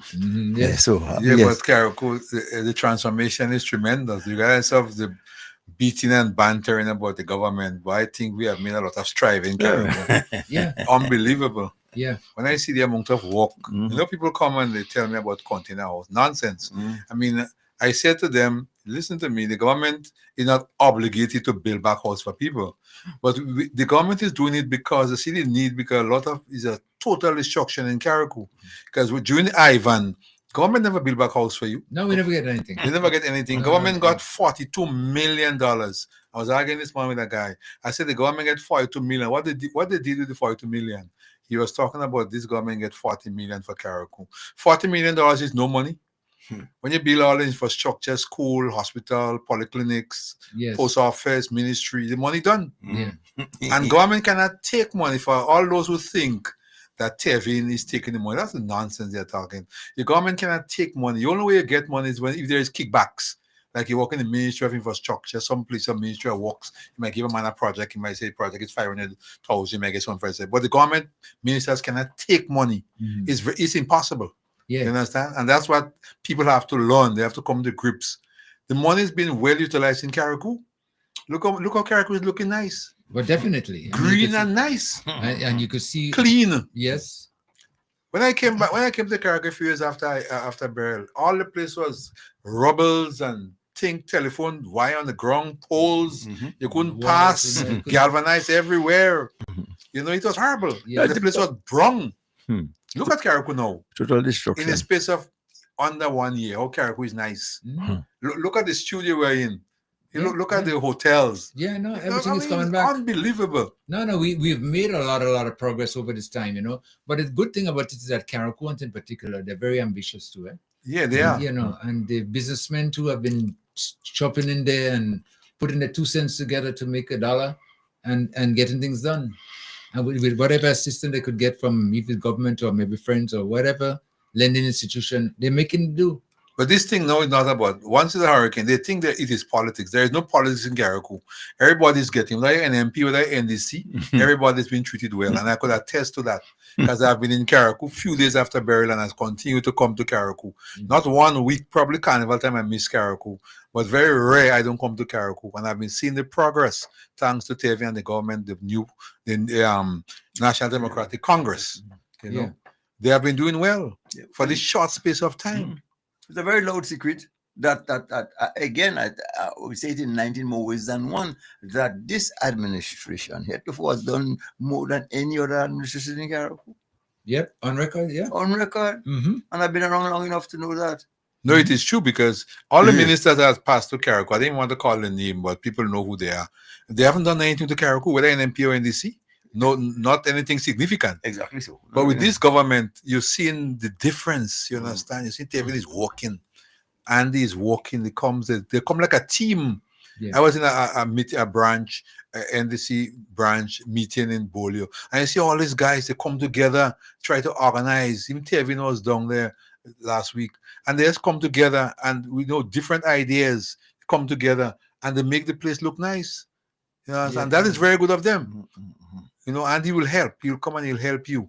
You know, infrastructure, and that's very good of them. They're not segregated. They're not separated to each other. They just come together like a team, and that's what we need for years. Teamwork. Yeah. Teamwork. Most of the government that have been coming forward, they don't do teamwork, but this government is doing teamwork, and I applaud them for that. Well, it's teamwork, but along with teamwork, you need some dreamwork and people who are. I can't stop commending my prime minister more. And if you talk to the youngster and you talk to the young man, you go to one-on-one, you'll see, you'll hear from somebody whose goodness and benevolence come from inside. So, I mean, you don't spare a moment. When I look at certain things and to the extent that it goes, because without your prime minister and cabinet, and you just said the right thing, the teamwork among the guys, then you could really get things done. But I remember probably in Poe H.A. Blaze's time, even though he meant well, when you go for something, again, Carol getting that again, Carol getting that again. So when they give you a fire truck, you can't start, you have to push it. By Jesus Christ. Yeah? Your fire truck can't start, you know. You see how we used to get. We had a Land Rover, 50 gallons of water. Yeah. I could remember the night Casper House and Titin House born in Titin House born in Monjalo, Casper House born in Bosejo. The fire truck said, hell was it? He ain't moving because he ain't make no sense. Just stand up one place. Where you go? That's the kind of firefighting equipment we had, you know, back then. I remember. So, Carol, but things have been improving a lot again, as we just mentioned it, since the passing of Beryl, and it's going higher and better because I expect, and I've been bragging and talking about it, you know, within the next couple of years, you recognize Carriacou, you know, as it was, you know. You're going to see a new Carriacou because there's a lot of plans in progress, and the government is making that extra effort to make sure that we get the assistance that we need, and it's taking place right now in front of you. Yeah. Well, a guy told me not long ago after Beryl, I should repeat it again. He said Beryl has the advantage and disadvantages, which I believe. Yeah. He said with the passing of Beryl, Carriacou build back much better. Because remember, there was a lot of there were a lot of infrastructures in Carriacou was not properly built. Yeah. It was not properly built. Yeah. So with Beryl destroying all this infrastructure, I'm not saying that should happen because they will never want to remember the name Beryl, but they're able to build back better houses, stronger houses. Yeah. You know? And I think people are more united now in Carriacou with the passing of Beryl. When you have this natural disaster, people tend to get together. Some people, not all. I was about to say. You tend to get, you know, to be more organized, and, you know, you say, boy, never say never, you never know, because the last hurricane that passed was 1955. Yeah. The major hurricane, Janet. Yes, right. And we never expected the hurricane. Actually, the hurricane was going to Grenada, you know, and it diverted to a poor island of Carriacou. Because Grenada would have get the hurricane, not Carriacou. But everything happened for a reason, Kim. Look how we looking nice now. No, but oh God. Definitely. After Ivan Green, I'll spare, not a spirit. Ivan was small, you know. Ivan was a big one. But Ivan never compared to Beryl. Cannot compare to Beryl. No. Beryl is stronger. But the thing is, we had a double attack because the very next year was Emily. Yes. Well, that's always the case, you know. You know, so look, don't be surprised if you get a touch next year. But Emily was a small hurricane. Emily was just rain, and but I think it affected Carriacou a little. It did, more than the mainland, right? Yeah. Well, Janet and Katie. After Janet had Katie. Yes, yeah. Right. After Ivan had Emily. So after Beryl, I don't know. Beryl in a class by herself, boy. Well, yeah, boy. Beryl was a monster. Yeah. Maybe Casper. I know.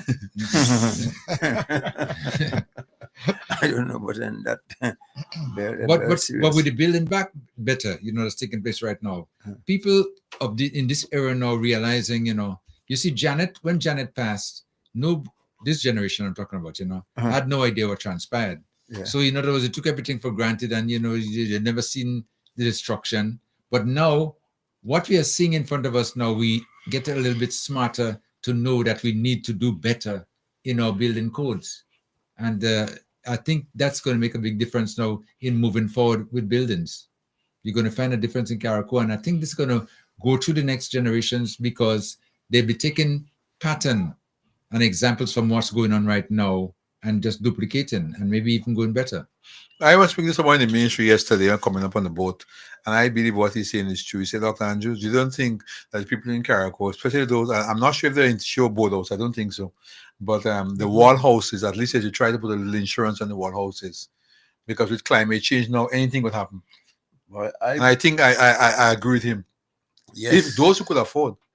Yeah, because them insurance companies, when you insure your property and you go to pay them, is big print. When they go to pay you, is small print. Always something you didn't read or didn't take care of, or something so and so forth, 1,000,001 excuses. Build your houses as strong as you possibly could. Hold on to your money. So then when a hurricane comes, what happens? You could take it. No, but what Solio is saying is true. If we observe the proper building codes, hurricanes could do some damage, but what transpired in burial? You don't have to. You don't have to. You don't have to.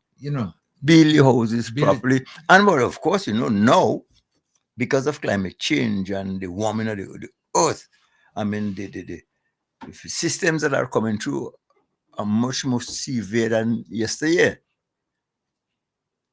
Where you getting category 4 and 5 storm, Janet was 19 miles per hour, Yeah.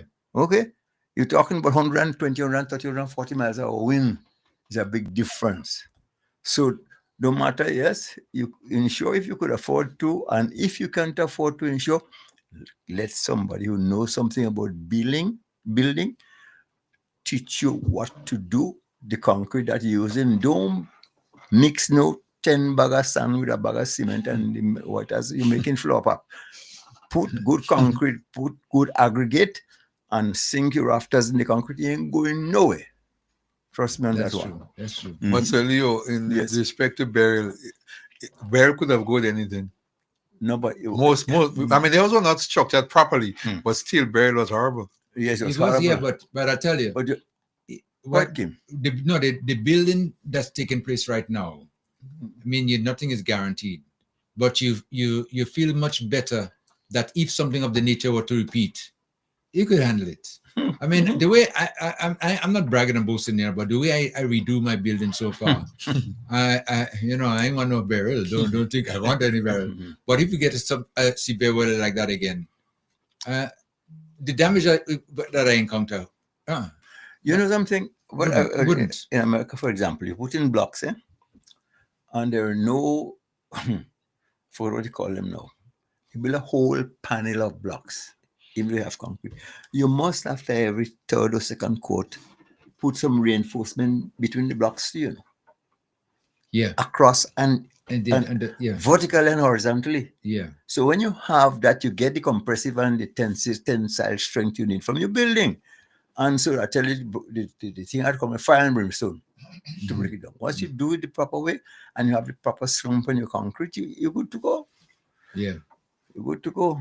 So, what you're saying to me makes a lot of sense. And this is things that we have to observe right now. And the good thing about it too, in Carriacou now, we have planning that is present.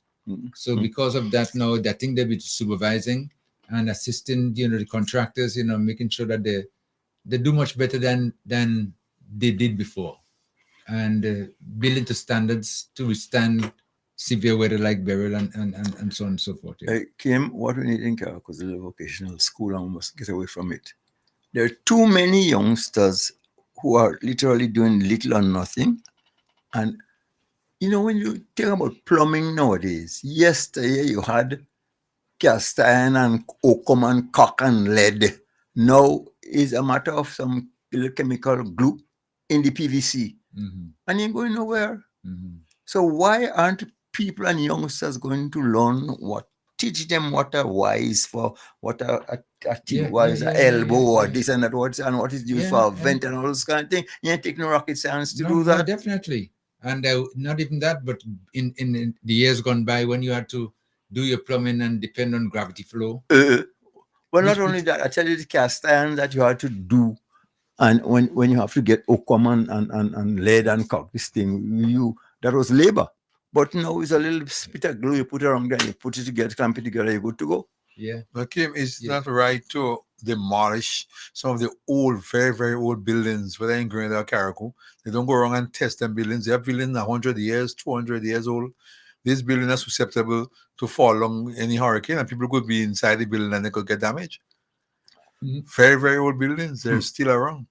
But they are wrong because why? They were done right. They were done, we're done with some knowledge of the world. Yeah. And what do we have to do now, to keep that as maybe sometime or history? You could do some renovation and reinforce them to keep them up, because if they lasted that long under the conditions, and now you have technology or the aggregates that's going to give you, much more, But to give a simple example of fastening, you ever talk about butts and tenant? Yeah. Before they would do a joining with glue and a tenant. When you do that, what has replaced it nowadays? You shouldn't be using nails on buildings in this time, Screws. Yep. Screw something that could adhere and hold properly. And nail, if you just strong enough, you could pull it out, It's smooth, you ain't holding nothing. But you get some good threaded screws and you put it in, ain't coming out, Coming out. So what you're saying, they do not use nails anymore in the roofs and so on? No, nails should be out. Nothing. So after a period of time, the nails would be exempted then? Well, it is not, of course, because if I go and put in one nail in my house, you will need screws. Well, I could tell you straight out, Screws. We didn't use as much as one, not even one nail. No, screws on the roof. If it's 1,000, 2,000, 3,000, 4,000, 5,000 screws, whatever, it was all screws and different lengths, and sizes to match what you wanted to do, and that's it. Because once the wind hit on that galvanized, you return it. Pull it up, yes. Yeah, but when you have it threaded screws, it takes some doing to pull it up. Yeah, you go in a place. But I think things are moving different now, anyway. So we should be all aware of what's going on. Gentlemen, just hold on a second. Let me just take a call quickly. Vibes FM caller, you caller. Hi. Good afternoon, Kim. Yes, good afternoon. Good afternoon, I'm Dr. Pitt. I just want to say good afternoon. I heard you said something about the building inspectors are here, and they could come and look after what the contractors are doing. Well, I've asked one. It's about over a month. I went many a time to find out when they're going to be in Carriacou. They'll be on the field, and they're going to, whoever took my message, they said I was going to inform them that the contractors are here, and I really would like them to come and have a look to see whether the job has been done properly. Up to now. And the contractors, they finished almost the work already. And I'm still bothered about some of the work that they have done. I had ordinary people come to have a look. My plumber came and said, Mrs. Jordan, I ain't like the way to do this thing here for you now. And I ain't like this now, and things like that. Up to now, I haven't seen the inspector. So really and truly, I don't know when they're on the field, what part of the field they're in. Maybe in a power field or something. But they haven't visit me yet. And I'm still waiting. But it's supposed to be stationed. It's making sense now anyway. But they have an office in Carriacou. They're never there. Oh, yeah? They are never there. I actually went in and I got the number to call, and they would not, they tell me to get a code and do this and do that before I can get to any one of them. They came all the way here in my village because I was told that someone came to visit a wooden house, right next to me. Right next to me in my village. And they still haven't turned up. I don't know if they're afraid of the dogs. Well, I don't know. Maybe they did come and they see the dogs and didn't bother. Maybe. But they have my phone number. They could have called. Well, so anyway, I'm sorry to hear that's that. my 2 cents. Okay. And I've been listening on. It's a fantastic program. I Well, love it. thank you so much. Okay. All right. Okay, take care. You're welcome. Bye-bye. Yeah. Bye-bye. Thanks. Just an aside, I don't want to Yeah. go too far, but somebody just messaged me and said that Diablo's blackout is fake news. Huh? This is fake news. I know, interpret it all you want. Let me tell you, there's something called what they call damage control. And I think it is very obvious in a situation like this now, because they realize that it is a real sad, and it's a blow to the NNP and to Diablo in particular that this happened. So they're trying to deny it. So when they say fake news, it's just like, you say It didn't happen? Yeah, it No, it didn't happen. They said that the whole to do was acting, not. Yes, yeah. Yes. Staged. It was Staged, correct. It was staged. But let me go back to a building, and I think that all people should seek some advice. It's better to do it right once than to do it wrong 3 times. So it may cost you a little more upfront. Don't say you can't afford it, because if you can't afford it now, when you break again, you have to do it again. Right, it costs you double. Do it 3 times. So try, do the best you can, get a little advice and get the proper material when you're building. Don't leave it up to the contractor to decide how many bags of cement you must put and how much sand you must put. What the slump may be, you'll be doing an aggregate. You have to put you have to reinforce it, otherwise you spin it up in mud. So, yeah, and this is something they should try the best, because, like I say, planning is in Caracol. Yeah, and I do know that. But if they're having problems, make sure they wait and do it, than do it and do it wrong. Yeah, it is not helping a situation. Not at all. And if you're going to be building back better, don't, because what we are saying now is that, again, the systems that we're expecting in today's world, because it's not regular. Climate change has done something. The world is warmer, and when a hurricane comes and we could find the kind of heat it needs to perform, it will perform. So, and category 5 and 6, we haven't gone there yet, no? Huh? Categories to that level of categories, no? We haven't gone there yet, 5 and 6. No, but it's happening in the world today. Even though we have not experienced it per se, that doesn't mean it doesn't exist. And we're saying that that is much more likely to happen now than 20, 30 years ago, because of the temperature of the earth. Yes. Yeah. So we have to prepare for the worst case scenario. But speaking, Dr. Pett, you mentioned in the beginning, that you're seeing the good and the bad of burial, right? And in the tongue of Hillsborough in particular, you have seen some changes, right? What's your comments on that? There's a lot of changes. As I was speaking to one of the guy, we were by the Samaritan Post, and I said to him, I want some water. I said, Dr. Pett, come on, drink some water now. So he said to me, burial had its advantage in the sense that all the old jupers and all the old buildings that were there, they destroyed. So with the destruction, it'll make the city look a little better. You will rebuild and you'll build a clean city. Correct. You understand? Correct. Yes. That is the advantage. The disadvantage is that people didn't have the money to build back, and the government tried to help them. That's a disadvantage. But I think there's more advantage than disadvantage. I don't care where it happens, but you see, in the heart of Hillsborough, you jump high, jump low, that's your capital city. And you must make a statement there that when somebody comes here to Carriacou, you have to be able to ward them. And you don't get a second chance to make a first impression. And you want Hillsborough, with time we should have some little, we're talking about culture and artwork and so on. We don't have a proper souvenir shop in Carriacou, When people come, every time they come, they want something Carriacou to take back. We have nothing. We don't educate yourself as that. These are a lot of things that are Carriacou per se that are good, and it's good history. When you go to Beckway, they're selling whalebone, Yeah. So that's true, yeah. Tell yourself something, Yeah. They have wooden bases selling whalebone. So people ban them because you mean? No, they are.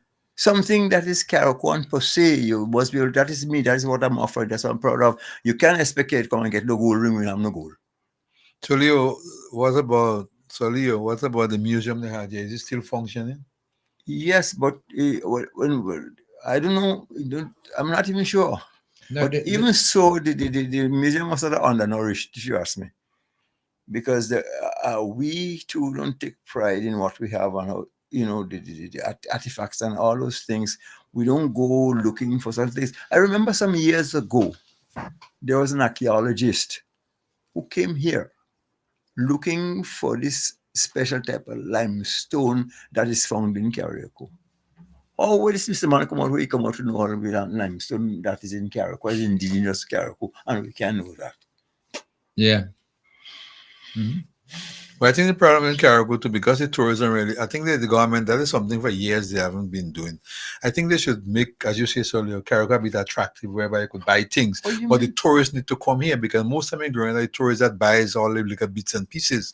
Why don't tourists come to Carriacou? Well, no, but you must first have something for the tourists to come from. Know what I'm saying? Yeah, bill and then, you must provide the avenue. You must provide the avenue.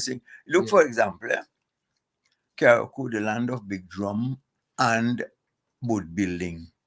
How many stores you could go in town in Carriacou? You should be able to find a model big drum, the drum that we play. Yes. The kind of drum, how we made them with the cast and all those kind of things, and the goat skin. Yes. Scrape some goat skin and put it up there and put Carriacou drum skin. That will sell.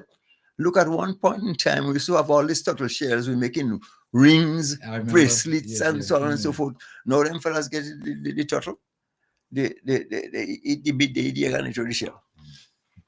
Hold a second, gentlemen. Vibes FM, caller, let me bring you in. Yes. Hi, good afternoon, gentlemen. Yes, good afternoon. Good afternoon. Yeah, I'm calling from Grenada. Okay. Yeah, I'll need some help here.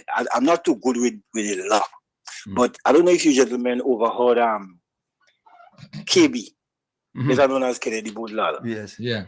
A couple of days ago, was on a program, and KB made a allegation that bothers me, where he talked about what the past prime minister did, where he asked him to invite him to his place and told him that he's so vexed. Like first time he ever killed he feel like he will kill somebody. Yes. Yes. You gentlemen don't think this thing's supposed to be investigated by the Minister of Security? Of course, and that's why KB said that. What KB said it all. KB said, as far as he's concerned, two of them should be arrested. Himself and the ex-prime minister. KB said that because he said that the evidence is enough.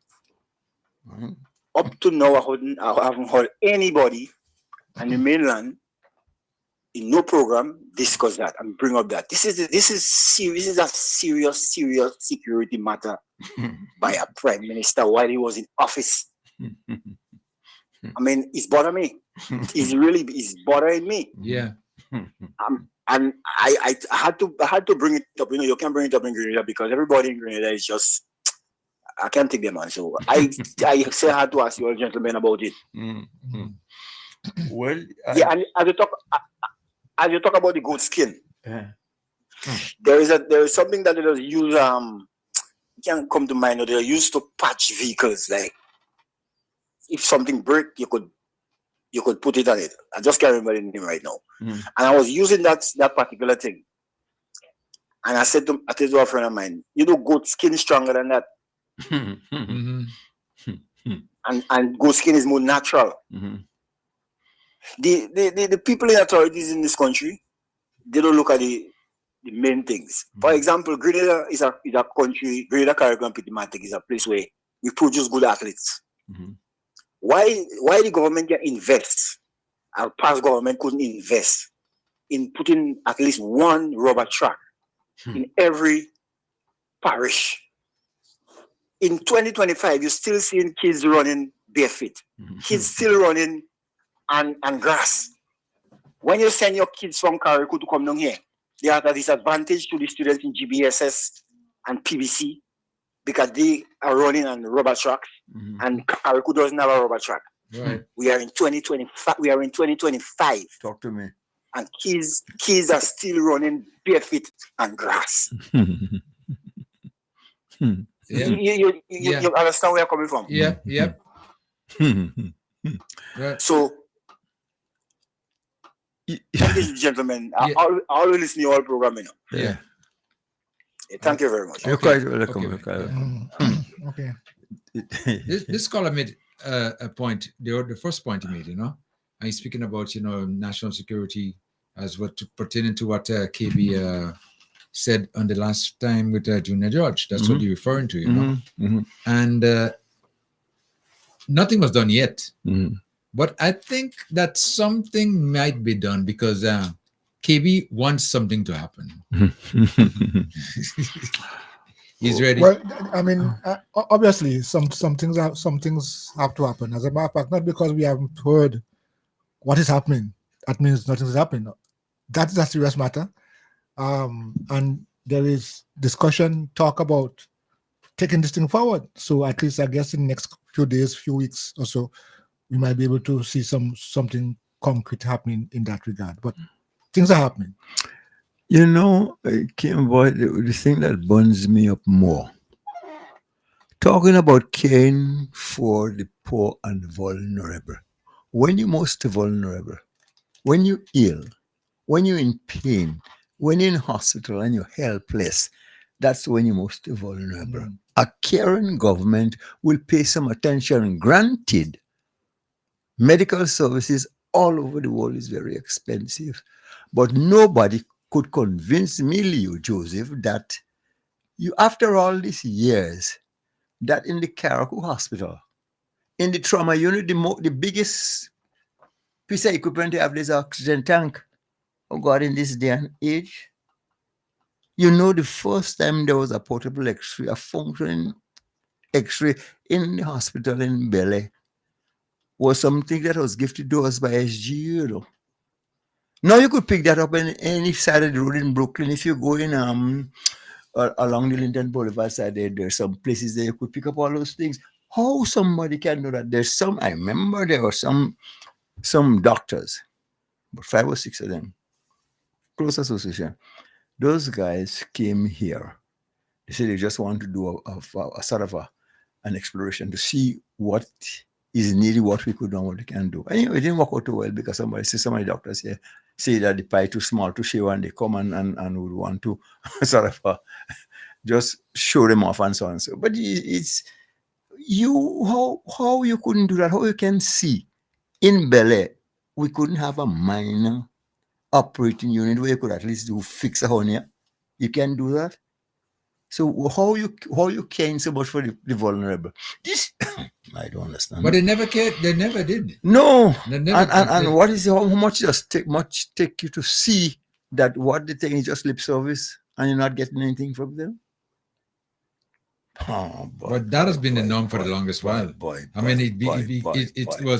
It was just going in that direction, and nobody was really saying anything. It's thank God that this new government has come into the office now of government and start doing things for Carriacou and Petit Martinique. And that's why I say we're going to see a lot of changes taking place. Because if I want to change is taking place right now, and Dr. Petty would bear me out on this, is that for the longest while we have never had a veterinarian in Carriacou taking care of our animals. And since this government came in there, you've been contracted to be coming here, and you're happy to be home to make a contribution, right? Well, the real serious vet, well, they were not even veterinarians. They called them empiric vet. Yeah. That was in the 60s and the 70s. You talk about Mr. Barrett. Remember Mr. Barrett? Yeah. Mr. Barrett, Mr. Hope. Yeah. Who again? Mr. Dominic. Alexander. Yeah. All of guys. Winsboro. These guys were not really vet, like empiric vet. They learn along the way. Yeah. You might do a castration. You might treat it or give some more medicine an animal. But they never had a real vet in Carriacou because no vets want to come to Carriacou because they talk about payment. Because, for example, if you go overseas and study and you study in the United States, most of the work you'll do is the pets, like small animals. Yes. Cats and dogs. Cats and dogs and so on, horses, where you can make a lot of money. Yeah. So you want to come back to Carriacou. I mean, God forbid, I mean, not something really to you. If you love your country, you'll come and work in your country. But after these guys, in the last year, they have to pay to go and study overseas. You might get a scholarship from SGU. But when you're doing the last term, the last year for the year, you'll have to pay that. You have to pay your boarding and you have to pay everything. So that could cost you about 80,000, 70,000, you know. And you want to come back in Carriacou and work for a little bit of money. I won't give you the figure. You wouldn't want to work for that because you could work for thousands of dollars seeing after dogs and cats, whether in the States, whether in Grenada, because that's a luxurious thing. All right. So hence the reason why a lot of vets some of the vets who are from Carriacou, they don't want to come back to Carriacou and work. They prefer to stay in Grenada or remain in the States because they'll financially they'll be better off, not in Carriacou. So coming back in Carriacou is a challenge as a veterinarian to them. Right? I do my private work in Grenada, so I don't mind. You know, I come for 2 days and walk and go back down. Right? But ordinary vets who are Carriacouians, they would not come. They told me that. They say it's not profitable. All right? You know, Dr. Pett, you know, but I must cut you off here because what I'm about to say is overdue. Because I look at you and there must be something more than just this salary, but that passion and this love you have for what you do. And how seriously you take it. And I'm quite aware of the situation in Carriacou. Nobody will want to pay you a cent if you fix a dog. No, they don't. No. It doesn't have value then. Yeah, but to do that you go in the extra mile, you go in the extra few miles to do what you love to do. And to this I must say thank you, and you need high praises for that. And too often when you have people like yourself, because sometimes I'll tell somebody, you know, you see people like myself, Kim, George, Andrew, and so on and so forth. Whatever little 2 pence you get in America, you don't make nothing in Carriacou. You come and you try to invest in Carriacou. You think it's money you want to make. So you're coming for the love, Kim. You just it's my country, and because I've been asked to come to Carriacou years, you know, Mr. Patrick, since 2016. I came back here in 1992, and I've been asked to come over and over, but I never wanted to work with the government. I never wanted to work in government. I always said, I mean, that with government, I don't learn anything, right? I used to teach in SGU, and I work for myself. I used to be on the radio for years and years and years on radio programs. But I have the advantage to go to the States, to go to England, to go to Canada to work. I work voluntary. People guys say, boy, you really love animals. Because I go and I work voluntary, no money. And I go and I work in Canada. I work in the States. I was in Auburn University, spent a little time working there. I was in New York. I was in England. Prevention of cruelty to animals. I worked there for a whole year with no money, about 10 months, nothing. I work in one of the best clinics in Canada, specialized clinic in surgery, dermatology, orthopedics, nothing. You know, I just love, you know, I just get a love for the animals. That's what I see. Yeah. That's what I see. They'll call me in the night at the university, SGU, 12 o'clock in the night, Dr. Andrews. I mean, Dr. Sylvester, you know Sylvester? Yeah. That's the former PS son. He's the director of the clinic. And he always said to me, boy, I don't care what anyone say about you, boy. You have love for animals, you know. I could count on you. They could call me 11 o'clock and I say, while sleeping, I say, okay, win, I'll go. Yeah. And I will go. 11 o'clock, 12 o'clock, 1 o'clock, dog get shot, cut. And I will go. You understand? And I've been doing that for 33 years. All 10 o'clock in the night, my wife used to say, my first wife used to say, yes, boy, you good. I'm in show with theater with Chris Riggs in their GBSS, and they'll call me 6 o'clock. They're having show, and I say, "Listen to me, I'll go in." She said, "Well, good. That's your job. That's your passion. That's what you love." And I'll come back when the show done. Yeah. I ain't seen no show yet, you know. But I'll go and see about a cow giving, but can't give, but you can't get a vet. You understand? And that's I've been doing that for years, Solio. Yes. Years. You check up the Carriacou in burial. I see that. The people say, "You don't must come up." I say, "Miss Science Claus, I'm coming." Yeah, that's my passion. You know, I'm coming to. There are a lot of animals who died. There's people are still servicing Carriacou. I'm going to come, and they appreciate that because they still talk about it. They say, "Yes, that's what's good of you." Well, let me tell you, anything that you invest time into Carriacou, it has to be more love than profit. Yes, definitely. More love than profit. Because the minister said to me clearly, he said in a meeting, he said, "Dr. Andrews, we can't pay you, you know." No. He said, "You're a specialist, a surgeon, you know." He said, "We cannot pay you for the job." He said, "You're just helping us." He said in a big meeting we had down in the center. Yeah. He told the people that. He said, I tell you, Mr. Patrick begged me in 2016. I said, "I'm not coming and work for the government." That's why I said to him. He said, come up, we need vet. People crying out. Well, Kim, you know, Yeah, I know thanks that. to you. Yeah. I mean, probably I got the kind of incentive to come up and Kim Jones. But I wasn't coming here because, I mean, I am doing well in Grenada. I'm not boasting, but I know I'm doing well. Everybody know Dr. Pet. Dr. Pet on the radio, Dr. Pet on TV. But I have to come to serve my country. This is my country. I born and grow here. Right. And everybody appreciate that. Yeah. You understand? So that's why I came. Ron begged me, Ron and Tevin. Thanks to Tevin. Well, say, Andrews, you have to come to Carriacou in a luncheon. You have to come to Carriacou. Well, trying to tell me how much you love animals is preaching to the choir. Because I could see, I could know. Yeah. And it doesn't matter what business you're going to involve yourself in Carriacou, especially if you've lived abroad, lived in diaspora, and you know what is possible, what you could do out there, and you come to Carriacou. But even though I go to the States, I go to Virginia, and the people said to me, are you crazy? People calling you every day for animals in Carriacou and Grenada still? Yeah. Cut off the phone. I said, I can't do that. I go for 21 days, and every day somebody in Carriacou tell me the animals sick, what to do. I give them advice. Even in Grenada, they said, you're good. They say, you didn't come here for that. You come for a holiday. I said, there is no holiday in veterinary medicine. Every day somebody calls me. Yeah. You see, I get a passion for it, Sully. Yeah, I know. You know, it's my life. You know, just everything is about animals. Wow. Whether it's dog, cat, horse, anything. You want to hear the Carriacou balance? You're born for the purpose. Yeah. You know, my grandmother, I gave the story, Kim. She's in Dover. Yeah. And the man giving birth.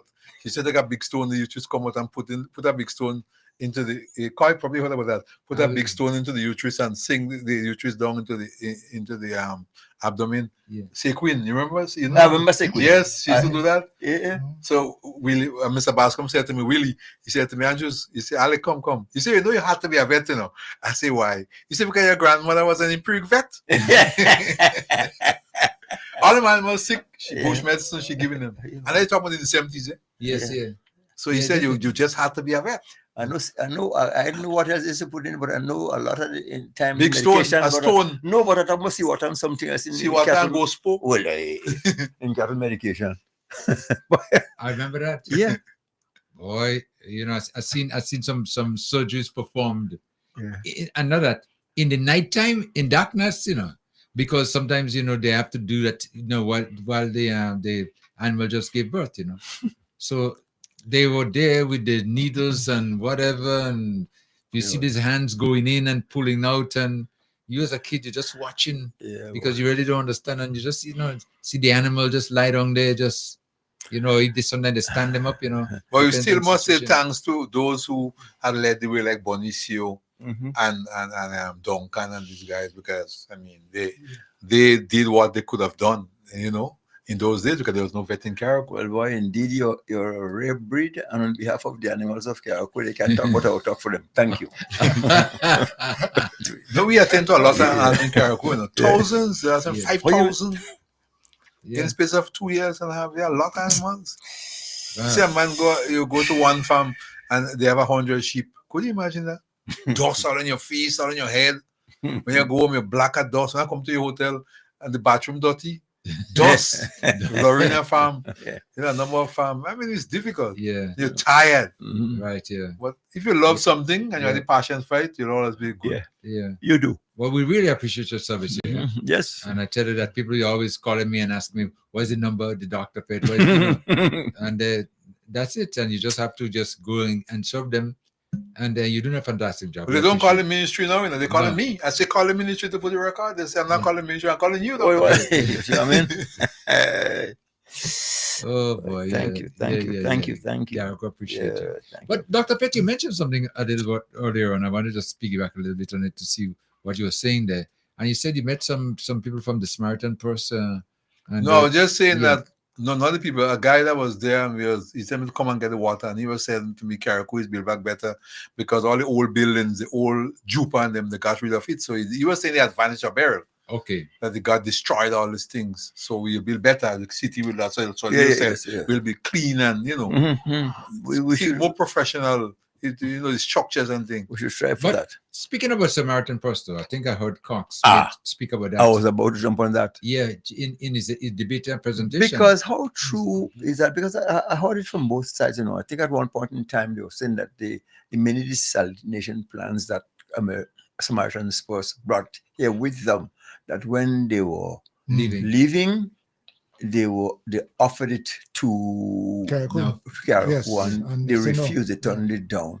But I don't think that is really what happened. That's not true. That's not true. That's not true. But That's not true. Cox was saying that. Yes, but Cox said they refuse it, and they call him. And yes, and somebody they call him. No, that's far from lie. Big time lie. But didn't we discuss that here? We discussed, yes. Yeah, because when you see when they spoke about that, they said that so I heard the rumor that the Samaritans first wanted to leave this plant and they couldn't find somebody. Yes. I run right away. I went down to Pastor Tappy's church, and suddenly people said no. That was even the minister, the MP was here in studio. Yeah, we categorically denied it and explained what really happened. Yes, no, that's not true. But imagine, Cox go and talk this nonsense and say, but we refused it, and they end up giving it to Union Island, and they give it to whatever. Yes, that's I said Union Island. Yes, and that's not true. Because they were going back with it. As a matter of fact, the explanation I got from them too, from the discussion is that they have this water desalination plants that they go along with, and they don't want to leave it behind because a neighbor next door might need it tomorrow. But so they move from island to island. If it comes in a situation where they might have extra or something of the nature and they see it necessary, then they might try to donate one. But the whole idea is not to wasn't to leave it behind here. Yeah, but especially on those little machines, even though they're very sophisticated, and you need maintenance, and you need people who are going to dedicate time and effort to these situations. Otherwise, you could get on to the and tomorrow breakdown. Yes. And right away breakdown, you live in the day. Yes. In Carriacou. A good one. Yeah, but it's this kind of lies, That, no, but you see, what amazes me is that it's Carriacou, and it's Carriacou, and it's we own. Is we boys still, What I mean? No, yeah, of course. We can put a wedge between us because but you see, I must say, politics is politics, and politicians will be politicians. You will always like to exalt your side of the story. Yeah. But when you're maliciously doing things like that, it transforms from politics to maliciousness to wickedness. And you can't get yourself in that. That is the level you say where things are at now? Yes. Wickedness? Okay. The certain things I was saying that is not ineptness, is wickedness. And you must stop. Hey. No, cut it out, man. We are Carriacouans, we know. Yeah. We are proud to be Carriacouans. We are trying our best to build Carriacou as best as possible. Make us proud. What I'm trying to say. But this kind of negative and all this kind of... Yeah, no, but you've been here, especially in the medical situation. Senator Cox is very familiar with that because he was involved with the hospital. Yes. And you know what things were like. So when you come and try to give somebody the impression now that we had Mount Sinai in Carriacou, and as soon as NDC come in, it turned Kings County. Kings County better than that. I understand. But we're talking about what's I'm looking at the time, so Leo. We've been talking about what's happening here, and one of the things that I think we should pay attention to, and in probably the next couple of weeks going forward, we could have a more in-depth discussion on that, is the whole issue about water. Yes. Water. Oh, yeah. Now, I continue to ask the question, how prepared are we? How are we preparing ourselves to tackle all these issues that are likely to come up? Mm-hmm. Drought, when Bell came, he did not drive away drought. No. Drought still exists in terms of no, we've seen a dry weather, a dry season that is likely to be severe. So the point is, we have to start to think about that. Can we afford to go through another disaster, whatever form it takes? Be drought. Well, we have to seriously prepare ourselves mentally and emotionally. Well, Carriacou, to withstand that. Yeah, but Carriacou, as the way we grew up, we harvest water from day one, growing up, and that was our main source of water. And over the years, we used to have some catchments, government, catchments here, there, and everywhere in different communities. Mount Pleasant Clinic, Mount Pleasant, yeah. Up on the foot. We had one in Granby Street, Yes. and we used to have those things around, but they have neglected them over the years because, for whatever reason, I don't know, and the government has not paid much attention to them, and this is why we have this situation like that. But yeah, but still, people continue to harvest water as much as they can in their homes. Yes. Don't ask why we neglected them. It's just a matter of priorities. What you think is important to you, and those who are in authority, how they're looking out for the less fortunate among us. So because there's some people you have to guide, Yeah. You see, years ago, Kim, you and I grew up in a home, or even though in some instances, a single parent, that parent was a parent. Yeah. What we have now is when you have children making children, and the mother and the kid is same age. So what you expect? Who training who?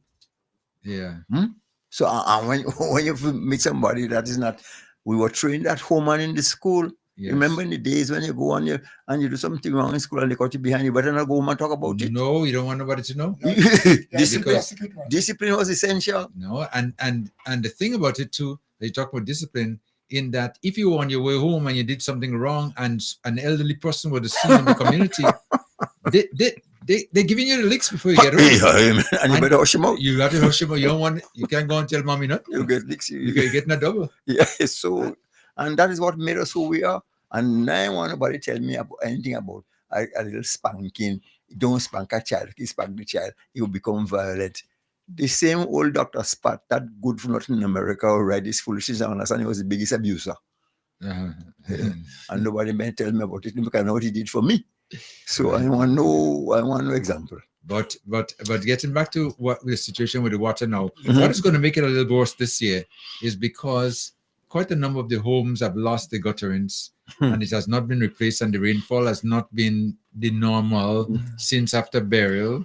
So we're going to have a little bit of a bigger issue. But Nawasa, I believe, is trying to see if they could, be of much assistance as possible.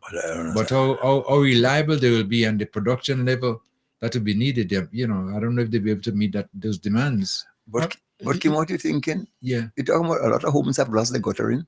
So they lose roof. Yeah. only the guttering. Only the guttering.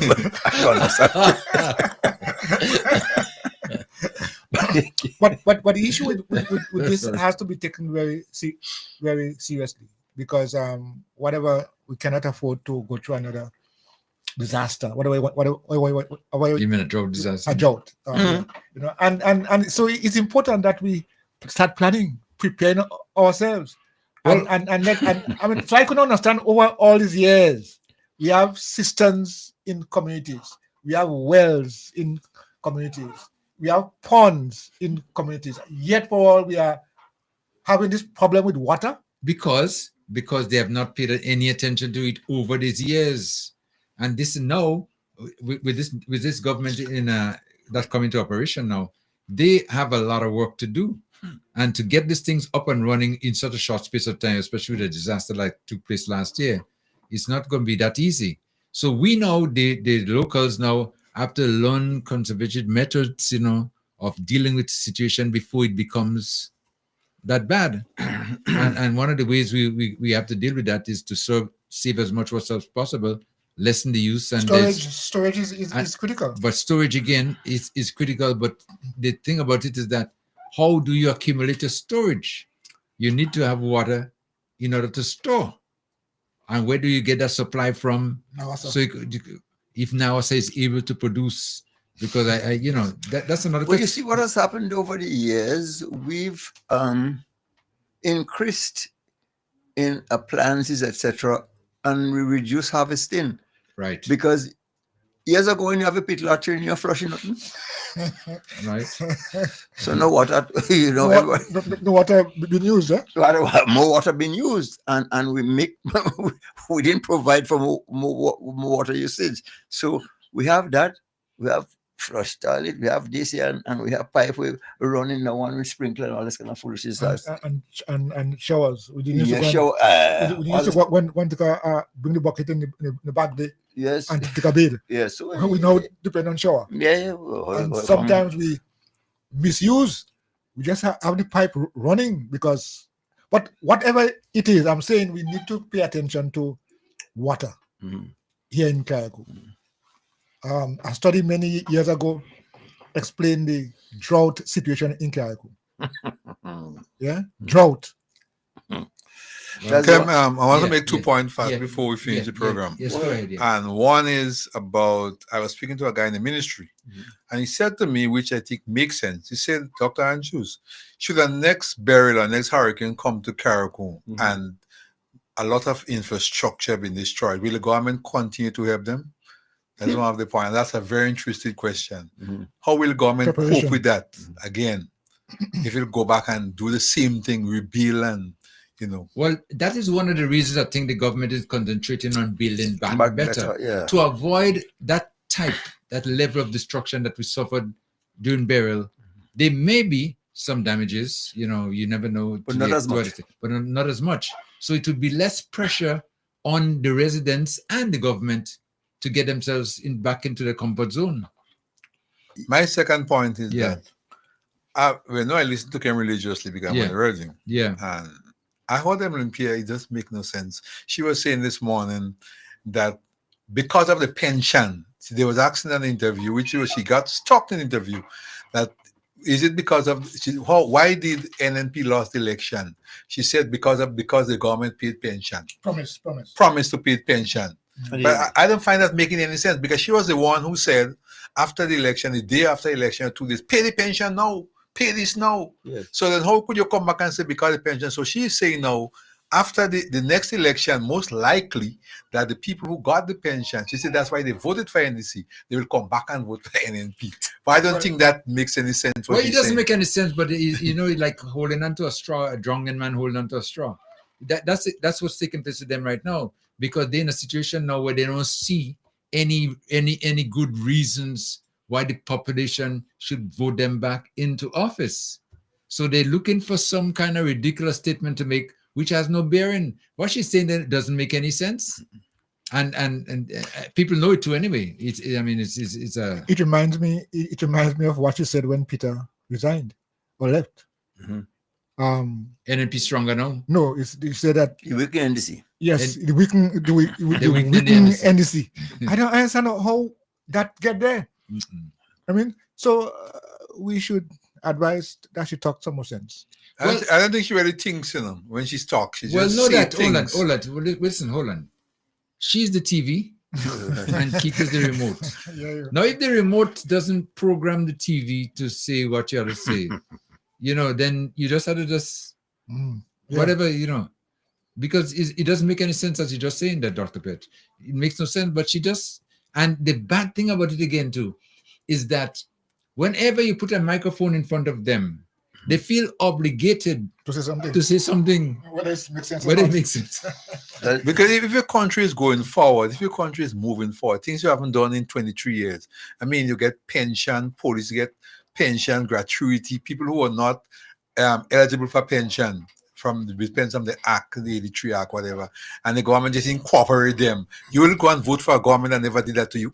And I mean, come on. You have to be real ungrateful. And now the next thing is another wedge that's going to be put into the coffin just now is that it already started, is the regularization of the employees.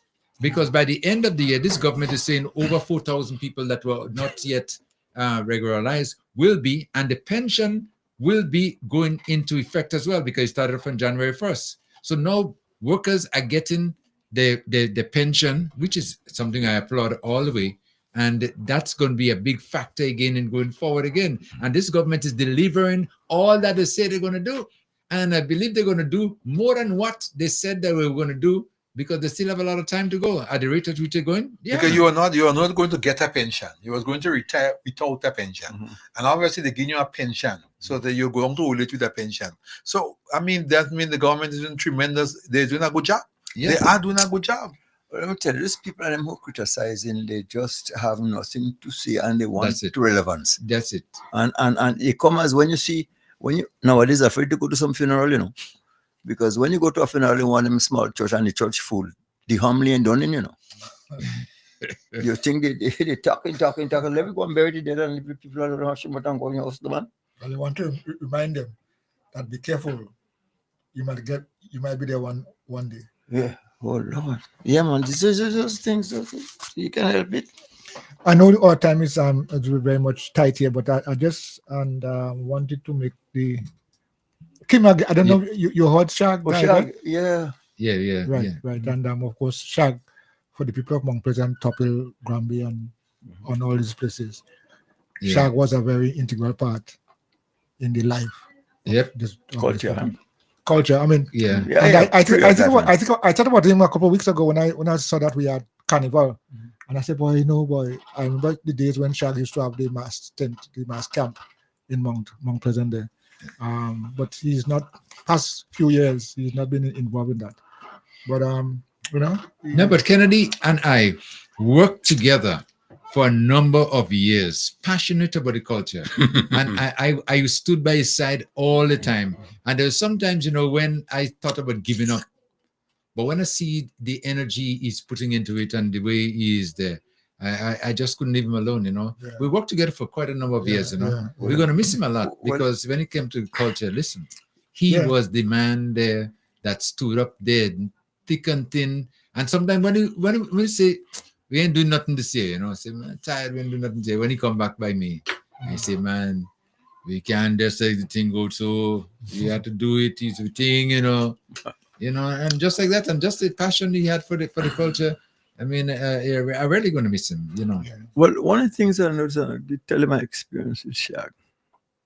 When I was finishing presentation college, I come back to Carriacou, and soon after, I got a job as a teacher. And in other instances, people as myself and so weren't prepared for teaching because we don't understand a lot of things with students and so on and so forth. And Shag was my student, Oh yeah, I taught Shag in school, and I think there must have been some little problems at home that we weren't aware of. And sometimes Shag will come to school, and Shag in a world by himself. And so what we're talking about doesn't pertain to Shag at all.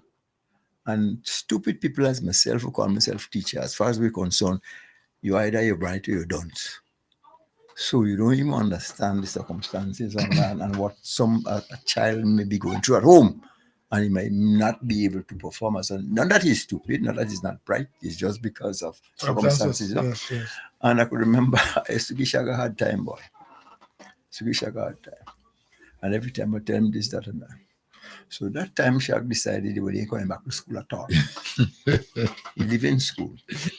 And so came down, Shag was in town.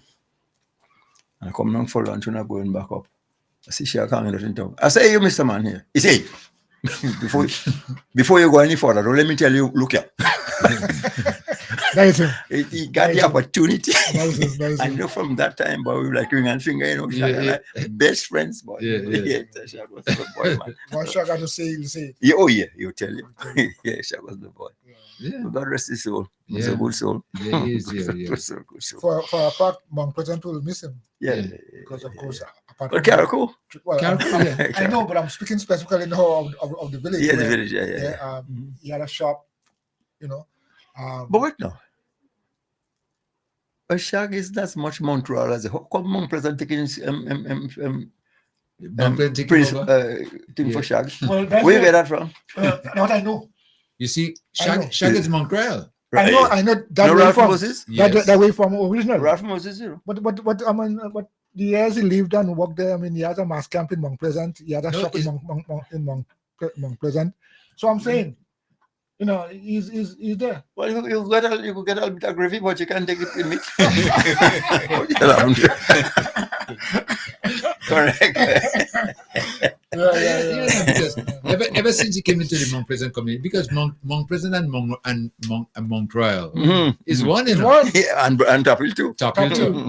And with Granby, because when you see Christmas time come, The band started playing in Mount Pleasant, and it go all the way up in Granby Street, up into Mount Royal. You know that? Yes. But we won. But from the time he started to, do business and operate in Mount Pleasant, he settled himself there and he make that his home. That was it.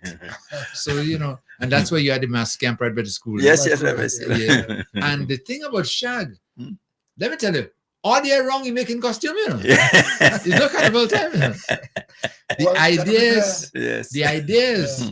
And when he's ready to go, especially coming close to carnival, and say, boy, I go down south, Again, the fashion, you go down there and get some more material.